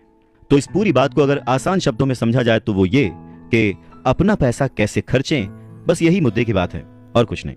अच्छा, एक और जरूरी बात है, पुराने समय में अगर देखा जाए तो लोगों के गोल होते थे, हम डॉक्टर बनेंगे, लॉयर बनेंगे, ये सारे प्रोफेशंस हैं, पर इनका अमीरी से कोई कनेक्शन नहीं है। पर सोच यही थी कि हम डॉक्टर बनेंगे तो बहुत पैसा कमाएंगे, लॉयर बनेंगे तो बहुत पैसा कमाएंगे, बैरिस्टर बनेंगे तो बहुत पैसा कमाएंगे। इस सोच की जड़ ही गलत है। पुराने जमाने के कई लोग आज डॉक्टर, इंजीनियर या जो कुछ भी वो बनना चाहते थे बन चुके हैं, पर आज भी वो पैसे के लिए स्ट्रगल कर रहे हैं। क्यों? क्योंकि वो उनकी नींव ही अलग थी। आज दौर बदल चुका है, बच्चे एथलीट बनना चाहते हैं, स्पोर्ट्स पर्सन बनना चाहते हैं, स्टार बनना चाहते हैं, क्योंकि उन्हें पता है कि सिर्फ अच्छी पढ़ाई और अच्छे ग्रेड्स के भरोसे बैठकर वो अपने करियर में सक्सेस नहीं पा सकते। आज वक्त बदल चुका है। आज के ज़माने में सभी वर्किंग हैं, हस्बैंड वाइफ वर्किंग हैं, दोनों कमाते हैं और सोचते हैं कि हम दोनों मिलकर ज़्यादा पैसे कमाएंगे और हम ज़्यादा अमीर हो जाएंगे। और सबका ध्यान सिर्फ अपने अपने करियर पर ही होता है। कमाई बढ़ने लगती है, पर जाहिर है कि उसी के साथ साथ खर्चे भी बढ़ने लगते हैं। कहने का मतलब ये कि बिना फाइनेंशियली लिटरेट हुए आप कितने भी पैसे कमा लें, वो खर्च हो जाएंगे, वो आपकी लायबिलिटीज में चले जाएंगे, और ये एक ऐसा चक्कर है जो फिर चलता ही रहता है। और उसके बाद सभी ये सोचते हैं कि इस मुसीबत से बाहर कैसे निकला जाए। दरअसल लोगों को लगता है कि ज्यादा पैसे कमाने से आदमी अमीर हो जाता है, पर रॉबर्ट टी कियोसाकी कहते हैं कि अमीरी एक सोच है। अमीरी अपने पैसे को सही जगह खर्च करने की समझ है। अमीरी पैसे के पीछे ना भागने की सोच है। अमीरी रिटायरमेंट लेते समय ना डरने की सोच है। अमीरी तब है जब आपका पैसा आपके लिए काम करे। तो आप जब भी खर्च करें हमेशा ये ध्यान रखें कि पैसा आपको अमीर नहीं बनाता। उसे सही जगह पे इन्वेस्ट करना, उसे सही से संभाल कर रखना, या कई बार उसे गलत जगह पर खर्च ना करना भी आपको अमीर ही बनाता है। कहने का मतलब ये कि अमीरी क्या है? अमीरी वो नहीं कि आप कितना पैसा कमा पाते हैं, अमीरी तो वो है कि आप कितना पैसा बचा पाते हैं। आप ठहर जाएंगे तो चलेगा, आपकी सोच नहीं ठहरनी चाहिए, क्योंकि अगर सोच ठहर गई तो जिंदगी बिना किसी सोच के गुजर जाएगी। बात सन 1947 की है। दुनिया की सबसे बड़ी फूड चेन मैकडॉनल्ड के फाउंडर रे क्रॉक ने एक MBA क्लास में स्पीच दी। बहुत ही शानदार स्पीच, लोगों ने बहुत तालियां बजाईं, खुश हुए। स्पीच के बाद MBA के स्टूडेंट्स ने उनके साथ वक्त बिताना चाहा, उनसे रिक्वेस्ट की कि सर थोड़ा टाइम हमारे लिए स्पेयर कर लें। बातों बातों में रे क्रॉक ने अचानक एक सवाल किया, क्या आप लोग जानते हैं कि मैं किस बिजनेस में हूं? अब क्योंकि वो मैगडी को रिप्रेजेंट कर रहे थे तो सभी जानते थे कि भाई आप हैमबर्गर बेचते हैं, फूड बिजनेस में हैं, तो बच्चों ने वही जवाब दिया। इस बात पर रे हंसने लगे।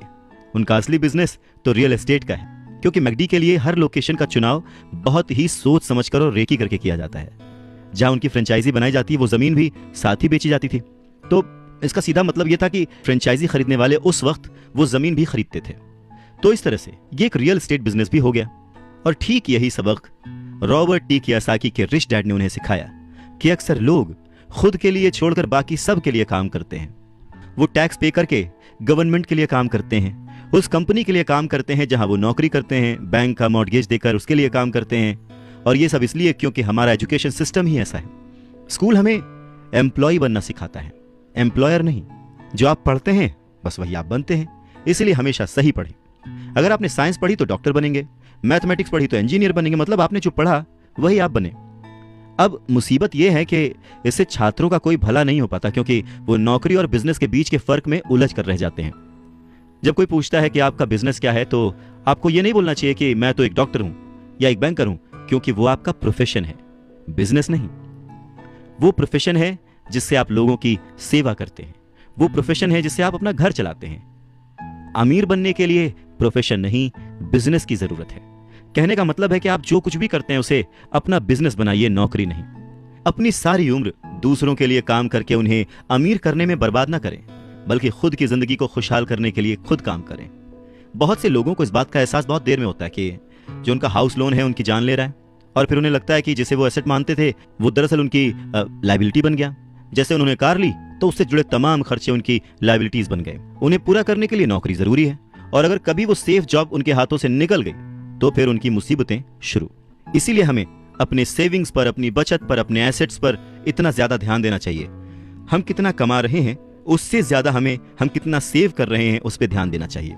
और फाइनेंशियली सिक्योर होने का यही एक सिंपल तरीका है। आप कितने अमीर हैं ये जानने का सही तरीका नेटवर्थ इसलिए नहीं है क्योंकि जब भी आप अपने एसेट्स बेचते हैं तो उन पर भी टैक्स लगता है। आपको उतना पैसा नहीं मिलता जितना कि आप सोचते हैं। तो आपकी बैलेंस शीट के हिसाब से आपको जितना भी पैसा मिलेगा उस पर भी आपको टैक्स देना पड़ेगा। अब इसका मतलब क्या हुआ कि क्या सब कुछ छोड़ दें, जो कर रहे हैं वो सब छोड़ दें, नौकरी ना करें? नहीं, रॉबर्ट टी कियोसाकी ये बिल्कुल नहीं कहते कि जो कुछ आप कर रहे हैं उसे छोड़ दें, जो नौकरी कर रहे हैं उसे छोड़ दें। अपनी नौकरी करते रहिए, पर साथ ही एसेट्स भी जमा करते रहिए। और एसेट्स से उनका मतलब है सही और असली मायने में एसेट्स। वो ये नहीं कहते कि आप कोई कार खरीद लीजिए, क्योंकि कार एसेट नहीं है, क्योंकि जैसे ही आप उसे सड़क पर उतारेंगे उसका रेट घट जाएगा, उसकी कीमत घट जाएगी। जितना हो सके खर्चे में कटौती करिए और लायबिलिटीज को घटाइए। तो बड़ा सवाल यह आता है कि किस तरह के एसेट्स खरीदे जाने चाहिए। कुछ एग्जाम्पल्स इस तरह से समझे जा सकते हैं कि ऐसा कोई बिजनेस करें जहां आपकी मौजूदगी जरूरी ना हो। मतलब अगर आप वहां पे ना भी रहें तो आपका काम चलता रहे, दूसरे लोग आपके लिए काम करते रहें, और बस वही आपका बिजनेस है।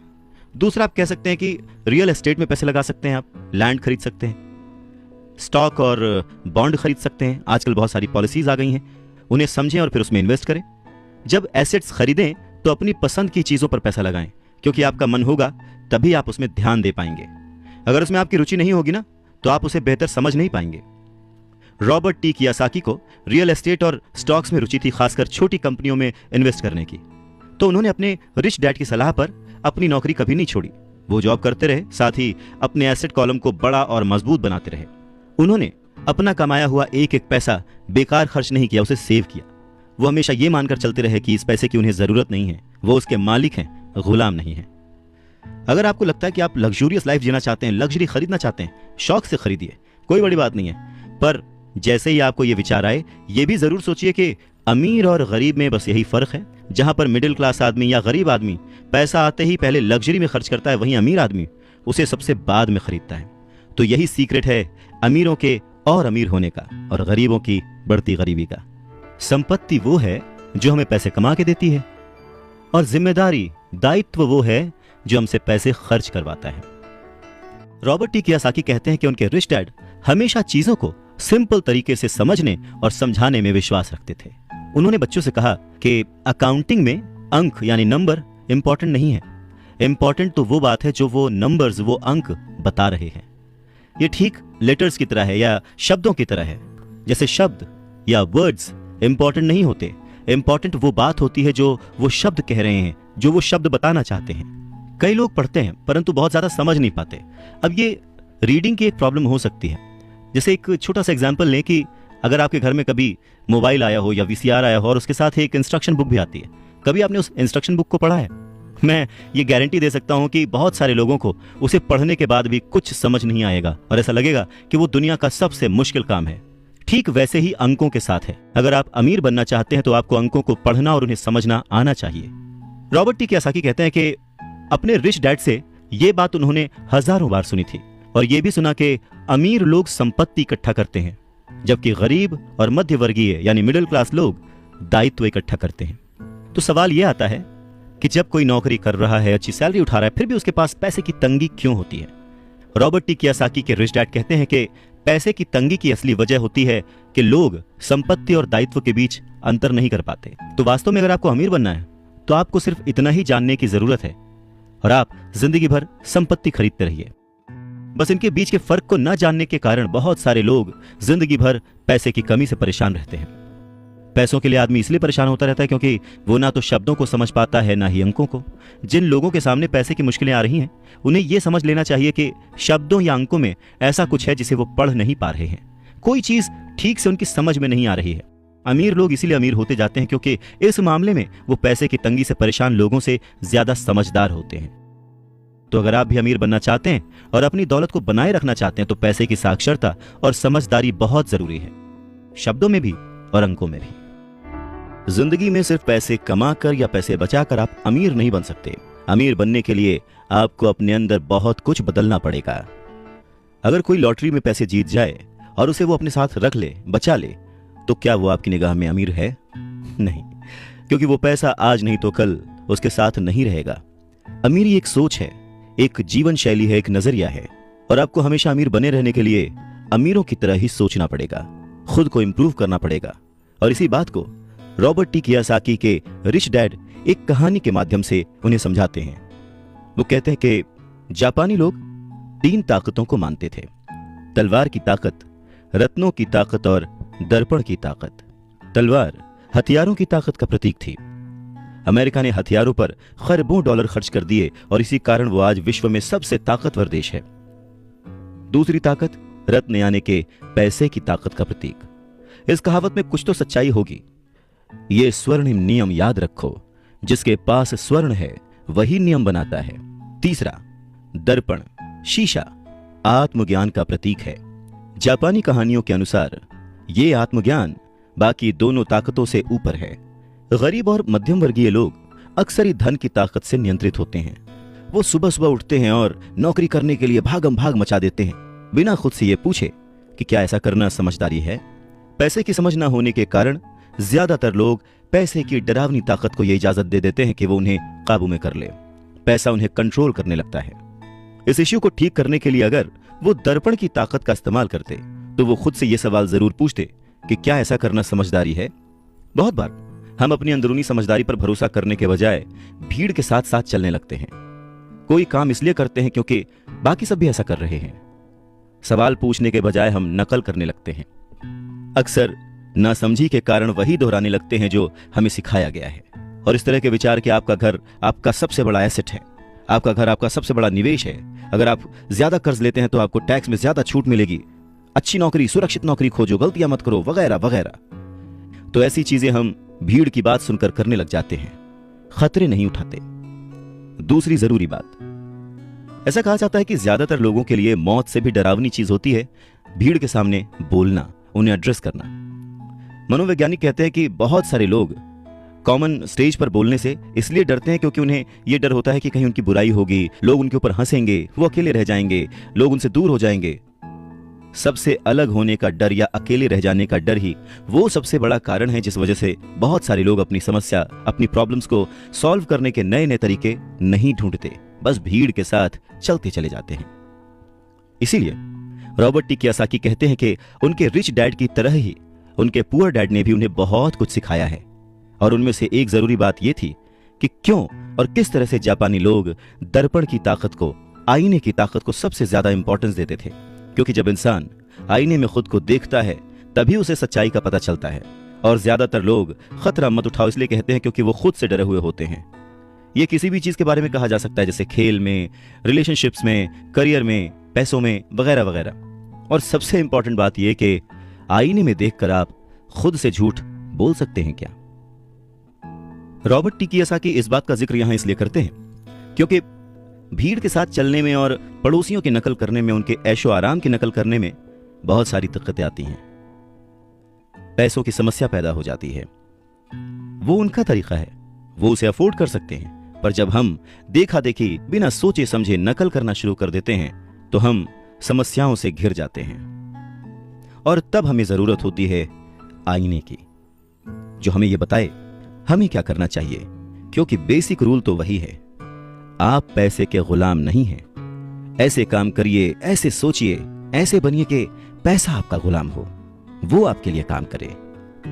जब भी बाजी लगाइए दिल और दिमाग की, ये जरूर सोचिए कि बात पैसों की है या फिर रिश्तों की। अमीर बनने का मतलब ये नहीं होता कि आप इमोशनलेस हो जाए। अमीर बनने का ये मतलब नहीं होता कि आप अपने रिश्तों को छोड़ दें। अमीर बनने का ये मतलब नहीं होता कि 24 घंटे आप सिर्फ फायदा उठाने की बात सोचें। अमीरी तो एक सोच है।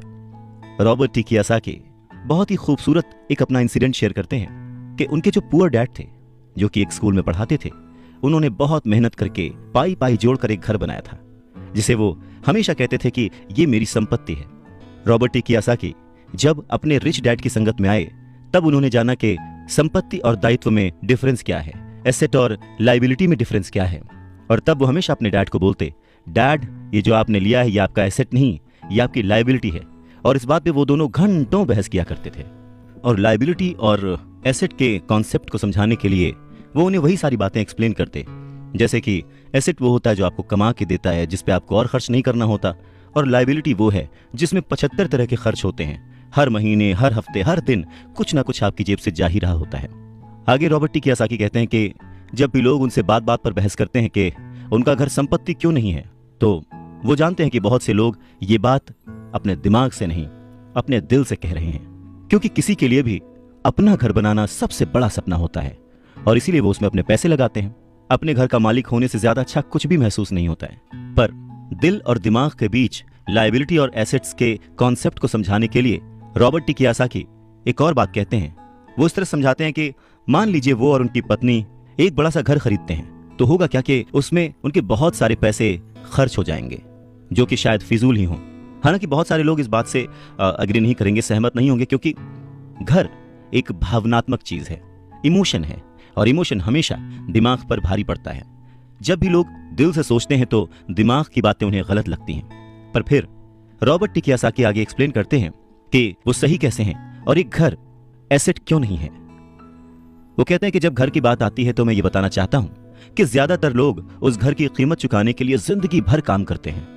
ज्यादातर लोग एक घर खरीदने के कुछ सालों बाद दूसरा घर खरीदते हैं, और हर बार पहले मकान के लिए जो कर्ज वो लेते हैं उस पर उनके पास हर बार फिर से 30 साल का नया कर्ज आ जाता है। हालांकि लोगों को मॉर्टगेज पेमेंट पर ब्याज के लिए टैक्स में छूट मिलती है, पर वो अपने दीगर खर्चों के लिए टैक्स के बाद मिलने वाले रुपयों का उपयोग करते हैं। अपनी मॉर्टगेज पूरी तरह से चुकाने के बाद भी प्रॉपर्टी टैक्स। उनकी पत्नी के मम्मी डैडी को यह बात सुनकर बहुत धक्का लगा जब उनके घर का प्रॉपर्टी टैक्स $1000 प्रति माह तक पहुंच गया था। और यह तब हुआ था जब वो रिटायर हो चुके थे। $1000 बहुत बड़ी रकम होती है। अगर हम उसको इंडियन करेंसी में चेक करें तो शायद 70-80 हजार रुपए, या शायद उससे भी ज्यादा। और ये तब हुआ था जब वो रिटायर हो चुके थे। इस बढ़ोतरी से उनका रिटायरमेंट के बाद का बजट जो है वो बिगड़ गया था और उन्हें अपना वो मकान छोड़ना पड़ा। अच्छा, एक और मिथ है कि घर की कीमत जो है हमेशा बढ़ती रहती है। ऐसा नहीं है। बहुत सारे ऐसे लोग हैं जिन्होंने कर्ज लेके घर खरीदा, और वो घर उन्होंने जितने में खरीदा आज उसकी कीमत आधे से भी कम है। इन सब नुकसानों से ऊपर सबसे बड़ा नुकसान क्या है पता है? आपका लिक्विड कैश। वो लिक्विड कैश जो कि किसी सही जगह पर लग सकता था, वो घर में फंस गया। अगर आपका सारा पैसा मकान में फंसा रहता है तो आपको ज्यादा कड़ी मेहनत करनी पड़ती है ताकि आपका खर्चा चलता रहे। इस दौरान आपकी संपत्ति वाले कॉलम में कोई बढ़ोतरी नहीं होती, मतलब आप और कोई एसेट नहीं बना पाते। अगर एक यंग पति पत्नी, यंग कपल शुरुआत में ही अपना पैसा अपने एसेट वाले कॉलम में लगाए तो उनके आगे के साल बहुत ही आराम से गुजरेंगे, खासकर उस समय जब वो अपने बच्चों को कॉलेज में भेजेंगे। इस दौरान उनकी संपत्ति भी बढ़ जाएगी और उनके खर्चे भी आराम से चलते रहेंगे। तो अगर कम शब्दों में समझे तो ये कि घर खरीदने का फैसला जो है ना वो बहुत ही खर्चीला होता है।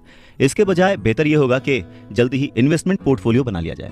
देखिए, घर खरीदने का असर किसी भी आदमी पर 3 तरह से पड़ता है। पहला, समय की बर्बादी, क्योंकि इस पूरे दौरान दूसरी संपत्तियों का मूल्य बढ़ चुका होता है। एक्स्ट्रा पूंजी की बर्बादी, एक्स्ट्रा पैसे की बर्बादी जिसे दोबारा निवेश किया जा सकता था, जबकि घर खरीदने के बाद आपको घर से सीधे जुड़े हुए बहुत से खर्च उठाने पड़ते हैं। तीसरा, शिक्षा की बर्बादी।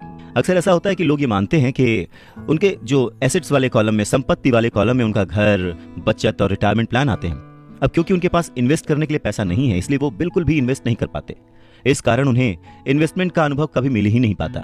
ज्यादातर लोग कभी एक समझदार इन्वेस्टर नहीं बन पाते, और सबसे बढ़िया इन्वेस्टमेंट अक्सर सबसे पहले समझदार इन्वेस्टर्स को बेचे जाते हैं, जो बाद में उन्हें ज्यादा दामों पर सुरक्षित रहने वाले लोगों को बेचते हैं। उन लोगों को बेचते हैं जो रिस्क नहीं उठाना चाहते। तो रॉबर्ट टी कियोसाकी के जो पुअर डैड थे, जो कि बहुत ही पढ़े लिखे थे, उनका फाइनेंशियल स्टेटमेंट चूहा दौड़ में फंसे व्यक्ति का सबसे अच्छा उदाहरण है। नौकरी की, जिंदगी भर पाई पाई इकट्ठा की, घर खरीदा और उस घर का खर्च चलाने के लिए जिंदगी भर मेहनत करते रहे। उनके खर्च हमेशा उनकी आमदनी से ज्यादा होते थे। और यहां पर रॉबर्ट टी कियोसाकी एक बात बहुत अच्छे से समझाना चाहते हैं कि अगर आप इंडिपेंडेंट बनना चाहते हैं, अमीर बनना चाहते हैं, तो आपके खर्चे कभी भी आपकी आमदनी से ज्यादा नहीं होने चाहिए। कौन कितना अमीर है, अगर ये जानना है तो समझें कि उसकी कमाई हुई दौलत किसी आदमी की वो योग्यता है जिसके सहारे वो आगे कई दिनों तक जिंदा रह सकता है। यानी अगर वो आज काम करना बंद कर दे तो वो बिना कमाए कितने दिनों तक जिंदा रह सकता है, यही उसकी अमीरी है। रॉबर्ट टी कियोसाकी कहते हैं कि आज की कर्जदार सोसाइटी दो बातें मानती है। पहली ये कि खुद का एक घर होना चाहिए, दूसरी ये कि अगर सैलरी बढ़ गई है तो फिर एक ज्यादा बड़ा घर खरीद सकते हैं। पर ऐसी सोच, ऐसी स्ट्रैटेजी की वजह से परिवार ज्यादा कर्ज में फंस जाता है। लोग बुरी तरह से पैसों की तंगी का सामना करने लगते हैं। वो लोग अपनी जॉब्स में बहुत अच्छी सैलरी उठा रहे होते हैं, लेकिन इस सोच की वजह से वो सेविंग नहीं कर पाते। इसे हाई रिस्क लिविंग या जोखिम भरी जीवन शैली कह सकते हैं। और इसका कारण छोटा सा है, ऐसे लोगों में पैसे की समझ ना होना, पैसे को कैसे मैनेज करते हैं ये पता ना होना। 90s के दशक में जॉब्स में बहुत ज्यादा गिरावट आई थी, रिसेशन आया था, और तब ये बात पता चली कि जो मिडिल क्लास है वो पैसे के मामले में कितना सुरक्षित है। तब से लेकर आज तक बहुत कुछ बदला है। अच्छी बात यह है कि आज लोग ज्यादा अवेयर्ड हैं, उन्होंने सही जगहों पर इन्वेस्ट करना शुरू कर दिया। और म्यूचुअल फंड में लोगों ने ज्यादा इन्वेस्ट इसलिए किया क्योंकि उन्हें लगता है कि वो ज्यादा सुरक्षित है। औसत म्यूचुअल फंड खरीदने वाले आदमी नौकरी में, टैक्स और मॉर्गेज चुकाने में, अपने बच्चों की कॉलेज की फीस देने के लिए पैसे बचाने में, अपना क्रेडिट कार्ड का हिसाब साफ करने में बहुत ज्यादा बिजी रहते हैं। इतना उनके पास वक्त नहीं होता कि वो ये आर्ट सीख लें कि किस तरह से म्यूचुअल फंड लिया जाए या किस तरह से इन्वेस्ट किया जाए। तो फिर वो क्या करते हैं, फिर वो किसी दूसरे को हायर करते हैं, उसकी काबिलियत पर भरोसा करते हैं, और वो जैसा कहता जाता है वो ऐसा करते जाते हैं। क्योंकि जो पढ़ा लिखा मिडिल क्लास वर्ग है जो कि पैसे को संभालना नहीं जानता, वो हमेशा यही सोचता है जोखिम मत उठाओ, सुरक्षित रहो। और असली प्रॉब्लम यही है कि पैसे की समझ न होने के कारण लोग खतरों का सामना करते हैं। उनके सेफ रहने के पीछे की इच्छा, यानी हमें कुछ ना हो, उसके पीछे का असल कारण यह होता है कि उनके पास पैसे की तंगी होती है। उनकी जो बैलेंस शीट होती है उसमें खर्चे ज्यादा होते हैं, इनकम कम होती है। या यूं कहें कि उनकी संपत्ति वाला यानी एसेट वाला कॉलम खाली रहता है, तो कोई गलत बात नहीं होगी। और जब सचमुच जिंदगी में वो once in a lifetime वाला मौका आता है ना, तो ये लोग उस मौके का फायदा नहीं उठा पाते क्योंकि इनके पास पैसे ही नहीं होते इन्वेस्ट करने के लिए। अगर पैसे की समझ आपको है तो आप थोड़ा थोड़ा निवेश करके, बूंद बूंद से सागर भर के अमीर हो सकते हैं। आप सूझबूझ के साथ सही जगह पर इन्वेस्टमेंट करके अपने 5,000 रुपए को 10 लाख रुपयों में कन्वर्ट कर सकते हैं। पर प्रॉब्लम सोच की है, ये जो गरीब वर्ग या मिडिल क्लास जो वर्ग है वो ऐसे इन्वेस्टमेंट्स को बहुत ही जोखिम भरा मानता है। पर वो ये नहीं जानता कि प्रॉब्लम इन्वेस्टमेंट में नहीं है, प्रॉब्लम उनकी सोच में है, उनकी नासमझी में है। वो ये नहीं जानते कि पैसा कहाँ लगाना है। वो हमेशा अपने पैसों की जिम्मेदारी दूसरों पर लाद देते हैं और उसके लिए खर्च भी करते हैं। तो अगर आप भी दूसरों की तरह सोचते हैं, घर को एक एसेट समझते हैं, इन्वेस्टमेंट करने से डरते हैं, सेफ रहना चाहते हैं, तो ये समझना जरूरी है कि आप किसी के लिए काम करते हैं। सैलरी पर काम करने वाले बहुत ज्यादा लोग मालिक को या फिर अपने शेयर होल्डर्स को अमीर बना रहे होते हैं। एक्चुअली वो उनके लिए काम कर रहे होते हैं। आपकी कोशिशें, मेहनत और सफलता से दरअसल आप नहीं सफल होते, आपका मालिक सफल होता है और उसे उसके रिटायरमेंट के लिए मदद मिल रही होती है। अच्छा, दूसरा, आप सरकार के लिए काम करते हैं। आप समझ सकते हैं कि जब आप काम करते हैं, पैसे कमाते हैं, तो उसका एक हिस्सा टैक्स के रूप में सरकार को जाता है। तीसरा, अगर आपके पास घर है जिसे आप अपना एसेट मानते हैं, जो कि दरअसल एक लायबिलिटी है, तो आप बैंक्स के लिए काम करते हैं। क्यों? क्योंकि आपने उन घरों के ऊपर लोन ले रखा है और वो लोन चुकाने के लिए, क्रेडिट कार्ड का कर्ज चुकाने के लिए आप दिन रात मेहनत करते हैं। तो अगर आप सिर्फ ज्यादा कड़ी मेहनत से काम करते जाएं, तो समस्या यह है कि तीनों ही मामलों में आपको और ज्यादा मेहनत करनी पड़ेगी और फायदा आपको नहीं मिलेगा, किसी और को मिलेगा। तो आपको यह सीखना पड़ेगा कि आपकी ज्यादा मेहनत से किस तरह आपको और आपके परिवार को फायदा हो। मान लीजिए कि अगर आप ये फैसला कर भी लेते हैं कि आप सिर्फ अपने काम से काम रखेंगे, पर पैसों की समझ न होने के कारण, उसे मैनेज करने की समझ न होने के कारण आपको ये नहीं पता होता कि आपके लक्ष्य को किस तरह से निर्धारित किया जाए। अक्सर लोग अपने प्रोफेशन को बनाए रखना चाहते हैं, अपनी सैलरी के सहारे ही अपनी संपत्ति को, अपने एसेट्स को खड़ा करना चाहते हैं। पर जब उनकी संपत्ति बढ़ती है तो वो किस तरह अपनी सफलता का आकलन करते हैं, कब कोई दूसरा आदमी ये महसूस करता है कि वो अमीर है, कि उसके पास दौलत है, और संपत्ति और दायित्व के बीच का बैलेंस कैसा है, ये सब बातें भी समझना उतना ही जरूरी है। तो फिर सवाल वही है कि अमीर कैसे बना जाए। अमीर बनने के लिए आपकी संपत्ति, आपकी सफलता, आपके आसपास का माहौल, आपकी दौलत, इन सब के बारे में आपको सोचना पड़ेगा, एसेट्स और लायबिलिटीज के बारे में सोचना पड़ेगा। सबसे इंपॉर्टेंट है कि अपने दिमाग को हमेशा खुला रखना पड़ेगा, क्योंकि ये जिंदगी भर का सब्जेक्ट है। आपको ये सब्जेक्ट जिंदगी भर पढ़ना है, सीखना है और अमीरी की राह पर आगे बढ़ते जाना है। आधी छोड़ पूरी को धावे, पूरी मिले न आधी पावे। मुश्किल के दौर में, गरीबी के दौर में अपने आप को कैसे संभाला जाए, अपने आप को कैसे गरीबी से उबारा जाए, इस बात को समझाने के लिए रॉबर्ट टी कियोसाकी बहुत ही अच्छा एग्जाम्पल देते हैं। वो कहते हैं कि एक दिन कर्ज लेने के लिए, क्योंकि उनकी माली हालत खराब हो गई थी, तो उन्होंने अपने नए गोल्फ क्लब, आर्ट कलेक्शन, किताबें, स्टीरियो, टेलीविजन, उनके महंगे कपड़े, घड़ियां, जूते और बहुत सारे ऐसी चीजें लोन वाले पेपर में जो संपत्ति वाला कॉलम होता है उसमें लिख दिया, एसेट्स में लिख दिया और भेज दिया। उन्हें लगा कि मेरे पास इतनी चीजें हैं तो लोन अप्रूव हो जाएगा, पर उनका लोन का जो पेपर था, एप्लीकेशन पेपर, वो रिजेक्ट कर दिया गया। क्यों? क्योंकि उनका बहुत सारा इन्वेस्टमेंट फिजूल था। लोन कमेटी को वो बात एकदम भी समझ नहीं आई। वो ये जानना चाहते थे कि उनके पास एक नॉर्मल सी नौकरी क्यों नहीं है जिसमें वेतन मिलता है। उन्होंने उनके महंगे कपड़े और महंगे जो खेल का सामान था उनके बारे में कोई सवाल नहीं किया। जिंदगी में कई बार ऐसी कठिनाइयां आती हैं जब आप स्टैंडर्ड प्रोफाइल में फिट नहीं होते हैं। वो कहते हैं कि उन्हें बड़ा ही अचंभा होता है जब वो किसी को ये कहते हुए सुनते हैं कि उसकी नेटवर्थ करोड़ों रुपए है, लाखों रुपए है, क्योंकि नेटवर्थ के सटीक ना होने का एक खास कारण है। वो ये कि जिस पल आप अपनी संपत्तियों को, एसेट्स को बेचना शुरू करते हैं ना, उनका प्राइस, उनका रेट, उनका दाम बहुत कम हो चुका होता है। ऊपर से उन पर आपको टैक्स भी चुकाना पड़ता है और इतनी सारी चीजें आपको पैसे के संकट में डाल देती हैं, गरीबी में फंसा देती हैं। पैसा इकट्ठा करने के लिए वो अपनी प्रॉपर्टीज बेचते हैं, एसेट्स बेचते हैं। पहले तो वो अपनी पर्सनल प्रॉपर्टीज बेचते हैं जो कि सच कहें तो बहुत ही कम बिकती हैं, और अगर बिकती भी हैं तो उस पर टैक्स होता है। तो इस तरह से एक बार फिर से सरकार फायदे में से अपना हिस्सा ले लेती है, बैंक अपना हिस्सा ले लेता है और जो काम कर रहा होता है वो कर्ज में डूब जाता है।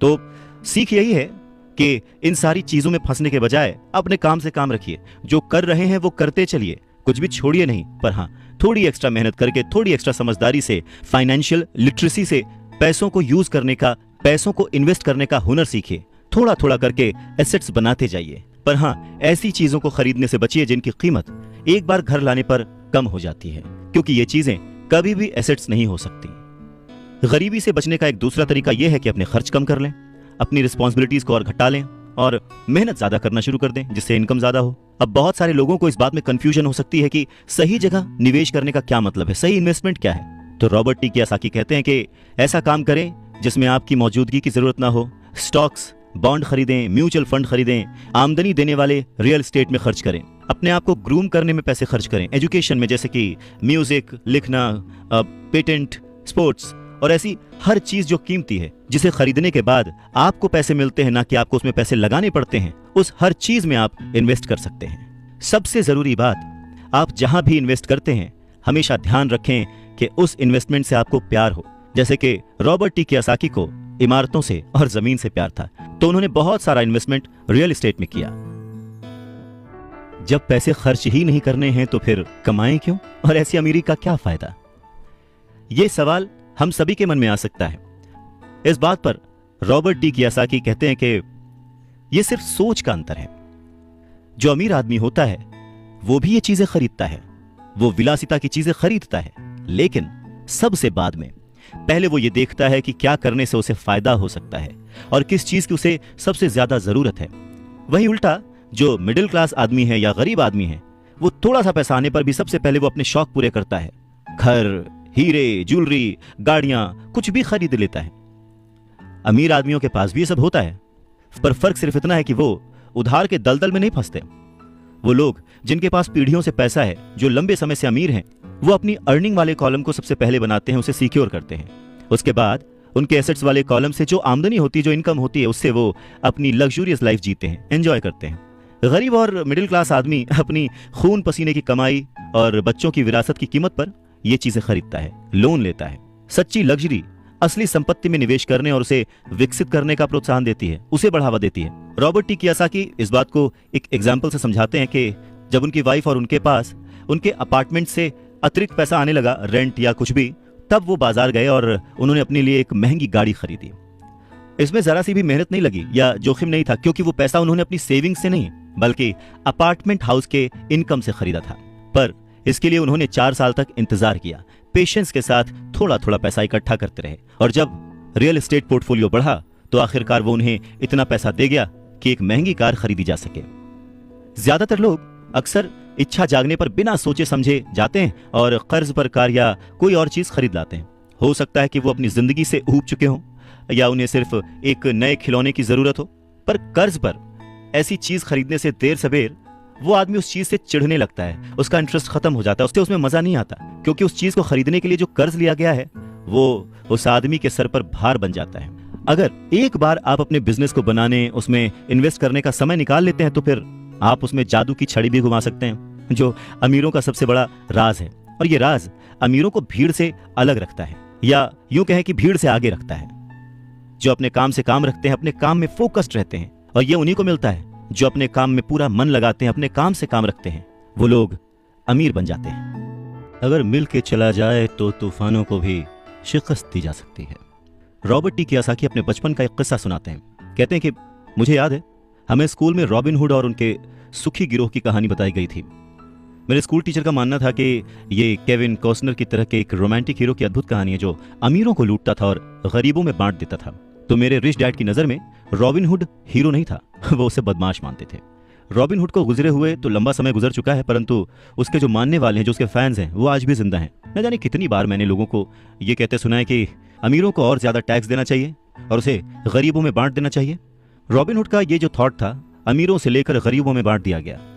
गरीब और मिडिल क्लास लोगों के लिए यह सबसे ज्यादा दुख का कारण है। इसी रॉबिन हुड आदर्श के कारण मिडिल क्लास पर टैक्स का इतना भारी बोझ लदा हुआ है। और सच्चाई तो यह है कि अमीरों पर टैक्स लगता ही नहीं है। गरीबों की भलाई के लिए जो पैसा लगता है वो मिडिल क्लास से आता है, खासकर पढ़े लिखे और ऊंची आमदनी वाले मिडिल क्लास से। और टैक्स के बारे में अगर हम पूरी तरह से समझना चाहें तो हमें थोड़ा सा इतिहास में, हिस्ट्री में जाना पड़ेगा। रॉबर्ट टी कियोसाकी बताते हैं कि उनके रिच डैड ने बताया था कि इंग्लैंड और अमेरिका में पहले कोई टैक्स नहीं लगते थे। कभी कभार जो वॉर्स होती थी, युद्ध होते थे, उनका खर्च जुटाने के लिए टैक्स जरूर लगाए जाते थे, जिसके लिए किंग या फिर प्रेसिडेंट सिर्फ कह भर देते थे और हर आदमी उसकी बात मानकर अपना सहयोग अपनी इच्छा से देता था। बाद में सन 1874 में इंग्लैंड ने इनकम टैक्स को अपने सिटीजन्स पर लागू कर दिया और 1913 में कॉन्स्टिट्यूशन के 16वें संशोधन के बाद अमेरिका में भी इनकम टैक्स जो है वो लागू हो गया। एक समय था जब अमेरिकी लोग टैक्स विरोधी हुआ करते थे, पर धीरे धीरे लगभग 50 सालों के बाद लोगों ने वो एक्सेप्ट कर लिया। इसमें एक और बात थी, शुरुआत में ये जितने भी टैक्स थे ये सिर्फ अमीरों पर लगाए गए थे। तो रिच डैडी चाहते थे कि माइक और वो इस बात को न भूलें, और उन्होंने ये बात साफ कर दी थी कि टैक्स का जो थॉट है वो लोकप्रिय बना ही इसीलिए कि लोगों को लगता था कि इससे अमीरों को सजा दी जाती है और मिडिल क्लास और गरीबों को मदद मिलती है। पर वक्त ने इस बात को पलट दिया और आज गरीब भी टैक्स कमा रहा हुआ है और मिडिल क्लास भी, या यूं कहें कि सबसे ज्यादा जो टैक्स कमा रहा हुआ है वो है middle class. Robert T Kiyosaki आगे कहना जारी रखते हैं, एक बार सरकार को टैक्स मिल गया तो उन्हें उसके फायदे नजर आ गए और उनकी भूख बढ़ गई। रिच डैडी ने रॉबर्ट टी कियोसाकी को आगे समझाते हुए कहा कि अमीरों ने वक्त के साथ साथ कॉरपोरेशन की ताकत को समझा। एकजुट होकर उन्होंने इस टैक्स को पलट दिया और सारा बोझ उन लोगों के ऊपर डाल दिया जिन लोगों ने कभी इसके सपोर्ट में वोट दिया था, यानी कि गरीब और मिडिल क्लास लोग। और इसके पीछे की सबसे वजह अमीरों का पैसा नहीं था, उनकी समझ थी, उनकी जानकारी थी, उनकी अवेयरनेस थी। उन्होंने अपने पैसे को बचाने के लिए संविधान को समझा, रूल्स को समझा और फिर उनमें कमियां निकाली और फिर किस तरह से उनसे बचा जाए ये सब देख परख के कॉरपोरेशन का सहारा लिया और वो उसमें सफल भी हुए। अमीरों और गरीबों के बीच ये लड़ाई सदियों से चलती आ रही है। अमीरों से वसूलों का जो नारा लगाने वाली भीड़ थी वो हमेशा अमीरों के खिलाफ रही, और ऐसी लड़ाइयां तब छिड़ती हैं जब किसी एक विशेष वर्ग को ध्यान में रखकर कानून बनते हैं, और ये लड़ाई कब खत्म होगी ये कहा नहीं जा सकता। समस्या यह है कि जो लोग हारते हैं उनमें समझ की कमी है, पर वो ये मानते नहीं। हारने वाले लोग वो हैं जो हर सुबह उठकर तैयार होते हैं और अपनी नौकरी में कड़ी मेहनत करते हैं और उस पर टैक्स भी देते हैं। अगर वो ये समझ पाते कि अमीर लोग किस तरह से पैसे का खेल खेलते हैं तो वो भी इस खेल को उसी तरह से खेल सकते थे, फिर वो भी गरीबी से आजाद हो सकते थे, पैसे के मालिक हो सकते थे और अमीर बन सकते थे। रिच डैड कहते हैं कि इसीलिए मुझे बिल्कुल अच्छा नहीं लगता कि जब कोई अपने बच्चे को यह सलाह देता है कि खूब पढ़ो और नौकरी करो। जिस कर्मचारी में पैसे की समझ नहीं है वो बच नहीं सकता, समाज उसके पैसे को हड़प लेगा और उसे गरीबी की ओर धकेल देगा।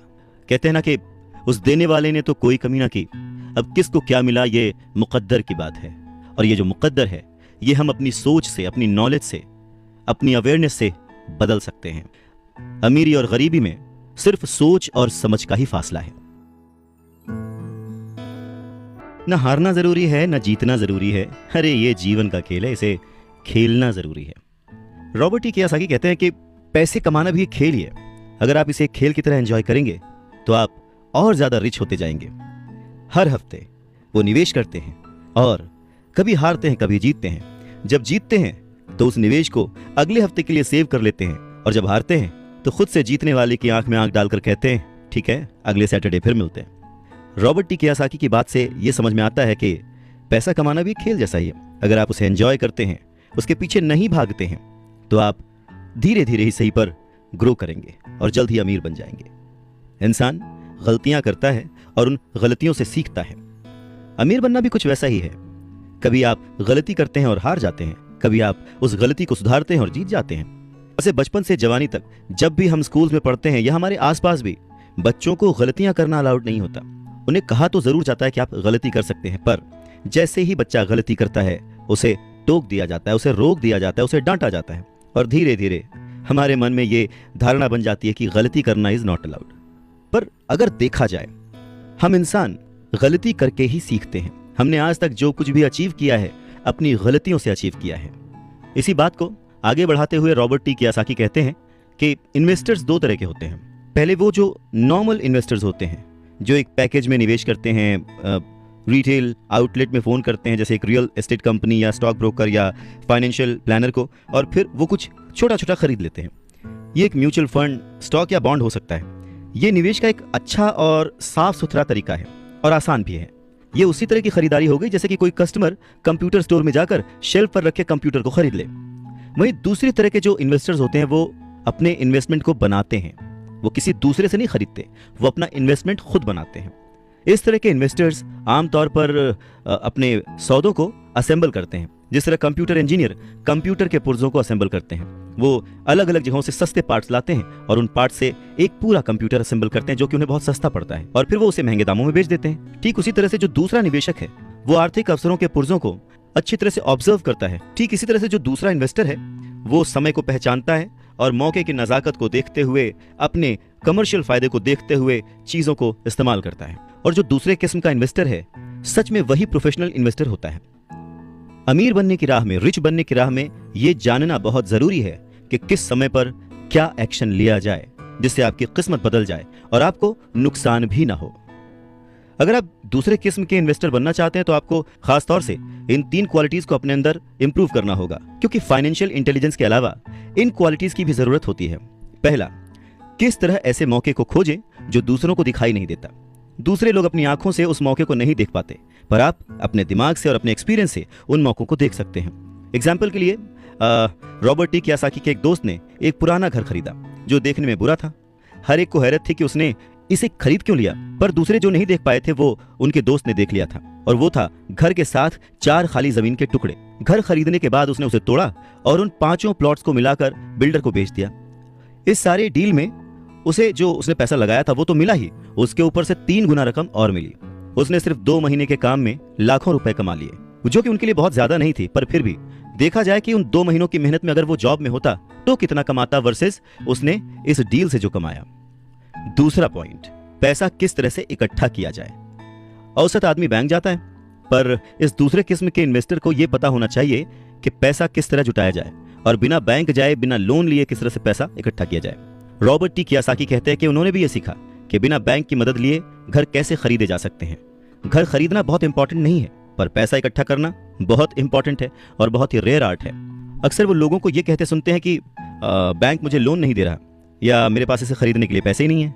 अगर आप दूसरे किस्म के इन्वेस्टर बनना चाहते हैं तो आपको ये सीखने की जरूरत है, क्योंकि ज्यादातर लोग सिर्फ इसीलिए सौदे नहीं कर पाते क्योंकि उनके पास पैसा ही नहीं होता। तो अगर आप इस प्रॉब्लम को पार कर सकते हैं तो आप एक सच्चे इन्वेस्टर हो सकते हैं और बहुत प्रॉफिट कमा सकते हैं। तीसरा पॉइंट, किस तरह से स्मार्ट लोगों को इकट्ठा किया जाए।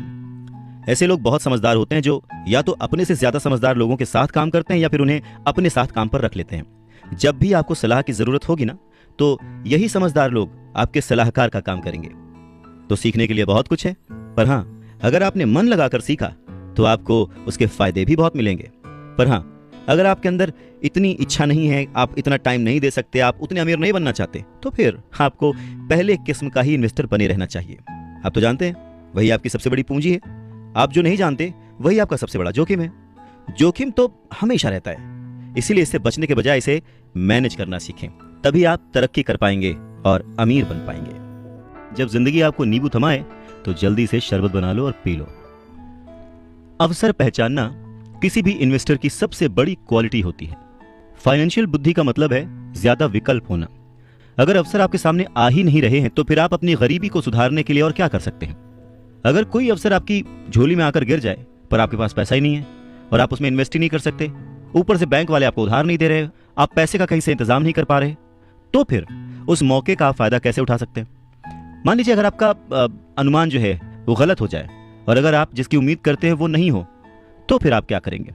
कैसे एक छोटी सी चीज को लाखों में बेचेंगे? अगर ये करना आपको आता है तो इसे ही कहते हैं फाइनेंशियल बुद्धि, यानी फाइनेंशियल इंटेलिजेंस। ज्यादा मतलब नहीं इस बात से। एग्जाम्पल लेते हैं कि एक नींबू है और उसको लाखों में बेचना है, तो लाखों में बदलने के लिए कितने अलग अलग तरह से आप उसको यूज कर सकते हैं। इसका मतलब है कि आप अपनी पैसे की समस्याओं को सुलझाने में कितने क्रिएटिव हैं। ज्यादातर लोग केवल एक समाधान जानते हैं, नींबू निचोड़ो और शरबत बना के पी लो, यानी कि कड़ी मेहनत करो, बचत करो और उधार लो। तो आपको अपनी फाइनेंशियल बुद्धि क्यों बढ़ानी चाहिए? रॉबर्ट टी कियोसाकी कहते हैं, क्योंकि आप उस तरह के इंसान होना चाहते हैं जो अपनी किस्मत खुद लिखता हो। आप जो हो रहा है उसे होने देते हैं और उसे बेहतर में बदलने की ताकत रखते हैं। ऐसे बहुत कम लोग ये बात समझ पाते हैं कि किस्मत भी हम ही लिखते हैं। जिस तरह की पैसा बनाया जाता है, अगर आप ज्यादा किस्मत वाले होना चाहते हैं और ज्यादा पैसा बनाना चाहते हैं तो बहुत कड़ी मेहनत करने के अलावा आपको अपनी फाइनेंशियल बुद्धि को भी तैयार करना होगा, सीखना होगा। अगर आप इस तरह के आदमी हैं जो सही चीज होने का इंतजार करता है तो शायद आपको बहुत लंबे समय तक इंतजार करना पड़ सकता है। ये तो बस उसी तरह की बात हो गई कि आप गैरेज से गाड़ी निकालने के पहले ये डिसाइड करना चाहते हैं कि भाई अगले 5 मील तक सभी स्ट्रीट लाइट्स ठीक रहेंगी, बर्फ नहीं गिरेगी, एक्सीडेंट नहीं होगा, वगैरह वगैरह। ये चीजें आपके कंट्रोल में नहीं है। आपके कंट्रोल में है सिर्फ गाड़ी चलाना। ठीक उसी तरह से आपके कंट्रोल में है अपने प्लान्स बनाना, अपनी समझ और सूझबूझ का इस्तेमाल करते हुए। जिस काम से आप एक महान इंसान बन सकते हैं, एक अमीर इंसान बन सकते हैं, क्या वो काम आप चंद पैसों के लिए करेंगे? नहीं ना। सीखने के लिए काम करें, पैसों के लिए नहीं। रॉबर्ट टी कियोसाकी एक घटना का जिक्र करते हैं। कहते हैं कि 1995 में मैंने सिंगापुर के एक अखबार में इंटरव्यू दिया। युवा महिला रिपोर्टर बहुत ही टाइम पे आ गई और इंटरव्यू शुरू हो गया। हम एक बहुत ही बड़े से होटल की लॉबी में कॉफी पी रहे थे और मेरा जो सिंगापुर जाने का रीजन था उसके बारे में डिस्कशन कर रहे थे। तभी उस रिपोर्टर ने मुझसे कहा, एक दिन मैं भी आपकी तरह एक बेस्ट सेलिंग लेखक बनना चाहती हूँ। मैंने उसके कई राइटअप्स और लेख पढ़े थे और उनसे प्रभावित भी था। वो बहुत अच्छा लिखती थी, बहुत ही साफ। तो मैंने उसे कहा, बिल्कुल आप कर सकती हैं, क्योंकि आप जो लिखती हैं वो बहुत ही बढ़िया है। वैसे कौन सी चीज है जो आपको आपके सपनों को पाने से रोक रही है? उसने कहा कि मेरा काम जो है वो कभी कहीं जाता है, कभी कहीं जाता है। हर आदमी कहता है कि मेरे उपन्यास बहुत बढ़िया हैं, पर एक्चुअली होता कुछ नहीं है, इसलिए मैं अखबार में काम कर रही हूँ। कम से कम इससे मेरा खर्च तो चली जाता है। अब आपके पास कोई सुझाव है क्या इस बारे में? मैंने कहा, हाँ बिल्कुल है। सिंगापुर में मेरा एक दोस्त है, वो एक स्कूल चलाता है जहां लोगों को बाइंग सेलिंग रिलेटेड ट्रेनिंग दी जाती है। वो सिंगापुर में कई बहुत ही बड़े बड़े कॉर्पोरेशंस के लिए सेल्स ट्रेनिंग कोर्स चलाता है और मैं समझता हूं कि उसके कोर्स में शामिल होने से आपका करियर बहुत ज्यादा आगे चला जाएगा। ये बात सुनने के बाद वो थोड़ा सा रूखी हो गई। वो कहने लगी कि मतलब आप ये कहना चाहते हैं कि मुझे ये सब सीखने के लिए स्कूल जाना पड़ेगा? तो मैंने हाँ कह के सिर हिलाया और फिर उसे इस बात पर विश्वास ही नहीं हुआ कि मैं सचमुच उसे स्कूल जाने के लिए कह रहा हूं। मैंने उसे कहा कि इसमें गलत ही क्या है, पर तब मुझे रियलाइज हुआ कि मुझे अपने शब्द वापस ले लेने चाहिए। उसे मेरी किसी बात का बुरा लग गया था शायद, और अब मैं सोच रहा था कि कितना अच्छा होता अगर मैंने उसे कुछ भी सुझाव नहीं दिया होता। उसकी मदद करने की कोशिश में मैंने वो सुझाव दिया था और अब मुझे खुद ही बुरा लग रहा था। उसने कहा कि मेरे पास इंग्लिश लिटरेचर में मास्टर्स डिग्री है, मैं सेल्समैन बनना सीखने के लिए स्कूल क्यों जाऊं? मैं एक प्रोफेशन में प्रशिक्षित होने के लिए स्कूल गई थी ताकि मुझे सेल्समैन ना बनना पड़े। अब वो अपना ब्रीफकेस ताकत से बंद कर रही थी और इंटरव्यू खत्म हो चुका था और उसकी बॉडी लैंग्वेज से पता लग रहा था कि वो नाराज थी। वहीं कॉफी टेबल पर मेरी एक बेस्ट सेलिंग बुक रखी हुई थी। मैंने उसे उठाया और उस लेडी के द्वारा लिखे गए नोट्स को भी अपने दूसरे हाथ में रखा। मैंने उसे कहा कि क्या आप इसे देख सकती हैं? मैंने उसके नोट्स की तरफ इशारा किया। उसने अपने नोट्स पर नजर डाली। क्या? उसने उलझन में कहा। एक बार फिर मैंने उसके नोट्स की तरफ जानबूझकर इशारा किया। एक बार फिर मैंने उसके नोट्स की तरफ जानबूझकर इशारा किया, जिस पर उसने लिखा था, रॉबर्ट कियोसाकी बेस्ट सेलिंग लेखक, यहां पर बेस्ट सेलिंग राइटर लिखा हुआ है, ना कि बेस्ट राइटिंग राइटर। तब उसे मेरी बात समझ में आई। लहरों से डर करके नौका पार नहीं होती, कोशिश करने वालों की हार नहीं होती। रॉबर्ट टी कियोसाकी कहते हैं कि जब आप रिच बनने की सोचते हैं, रिच बनने की ठानते हैं, अमीर बनने की कोशिश करते हैं, तो बहुत सारी बाधाओं को पार करना पड़ता है। तो उनके अनुसार अमीरी की राह में ऐसी 5 बाधाएं हैं जो लोगों को रोकती हैं आगे बढ़ने से। सो पहला कारण है डर, पैसा खोने के डर से पार पाना। रॉबर्ट टी कियोसाकी कहते हैं कि वो अपनी जिंदगी में ऐसे न जाने कितने अमीर लोगों से मिले हैं जिन्हें पैसे का नुकसान हुआ है, पर वो फिर भी अमीर हैं। पर ऐसे एक भी गरीब इंसान से नहीं मिले हैं जिसने अपनी एक दमड़ी भी खोई है अमीर बनने की राह में, इन्वेस्टमेंट की राह में। पैसा खो जाने का डर बहुत ही नेचुरल है, बहुत ही स्वाभाविक है। ये हर इंसान को होता है, अमीरों को भी होता है, गरीबों को भी होता है। पर प्रॉब्लम डर नहीं है, प्रॉब्लम है कि आप इस डर का सामना किस तरह से करते हैं। पैसा खोने के बाद की स्थिति से, उसकी सिचुएशन से किस तरह से बाहर आते हैं, आप अपनी असफलताओं को किस तरह से ट्रीट करते हैं, ये आपकी लाइफ में बहुत इंपॉर्टेंट है। ये आपकी लाइफ में केवल पैसे के बारे में नहीं है, बल्कि हर चीज के बारे में है।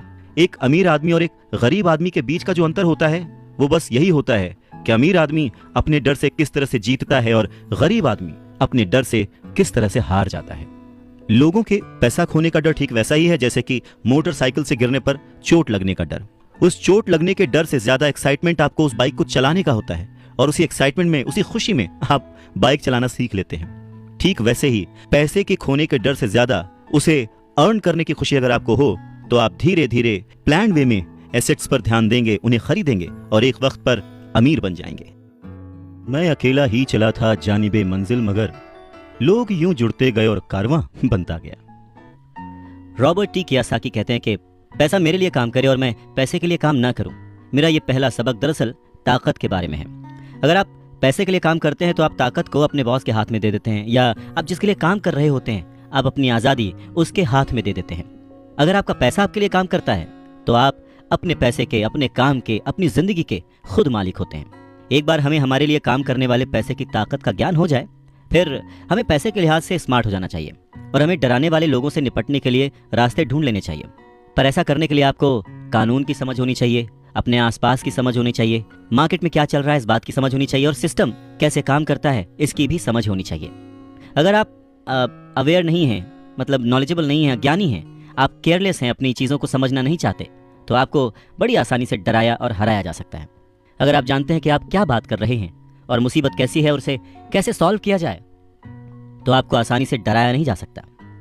रॉबर्ट कियोसाकी के रिच डैडी हमेशा उन्हें ये कहा करते थे कि स्मार्ट बनो, ताकि तुम्हें कोई भी कहीं से भी आके धक्का ना दे जाए, और उन्होंने अपनी ज़िंदगी में बस इसी उसूल को अपनाया था। वो कानून जानते थे क्योंकि वो कानून का आदर करते थे, वो कानून जानते थे क्योंकि कानून न जानना बहुत महंगा साबित हो सकता था।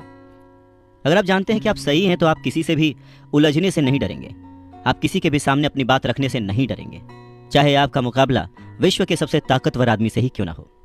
तो रॉबर्ट टी कियोसाकी के जो पुअर डैड थे वो हमेशा उन्हें मोटिवेट करते थे कि वो कुछ भी करके एक अच्छी सी नौकरी कर लें, कॉर्पोरेशन में किसी ऊंचे पद पर चले जाएं। और यही बात जब रॉबर्ट टी कियोसाकी ने अपने रिच डैड से शेयर की तो वो हंसे और उन्होंने कहा कि उस कॉर्पोरेट लैडर पर चढ़ने की बजाय क्यों ना उसका मालिक ही बन जाया जाए। बचपन में रॉबर्ट टी कियोसाकी को यह समझ नहीं आया था कि कॉर्पोरेशन के मालिक होने से रिच डैड का क्या मतलब था। पर मुद्दे की बात यह है कि अगर रॉबर्ट टी कियोसाकी के रिच डैड नहीं होते तो वो अपने पुअर डैड की बात मानकर किसी जगह नौकरी कर रहे होते।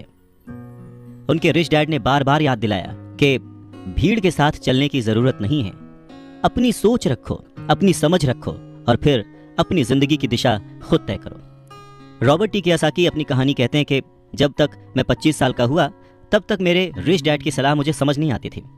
उन्होंने कुछ दिन पहले ही मरीन कॉर्प्स छोड़ी थी और जेरोक्स कंपनी के लिए काम कर रहे थे। वहाँ उन्हें बहुत पैसा मिल रहा था, पर बार बार अपनी तनख्वाह को चेक करते थे और हमेशा निराश होते थे। टैक्स इतना ज्यादा कटता था कि उन्हें और ज्यादा काम करना पड़ता था अपनी जरूरतों को पूरा करने के लिए। धीरे धीरे वो सफल होने लगे, सक्सेसफुल होने लगे, तो उनके जो बॉसेस थे उन्होंने उनको प्रमोशन दी और सैलरी बढ़ा दी। उन्हें ये बात सुनकर बहुत अच्छा लगा और जैसे ही उन्होंने अपनी ये बात अपने रिच डैड से शेयर की तो उन्होंने कहा, अच्छा तो तुम्हारे बॉस अमीर बन रहे हैं, तुम्हारी कंपनी अमीर बन रही है, तुम किसके लिए काम कर रहे हो, तुम किसे अमीर बना रहे हो।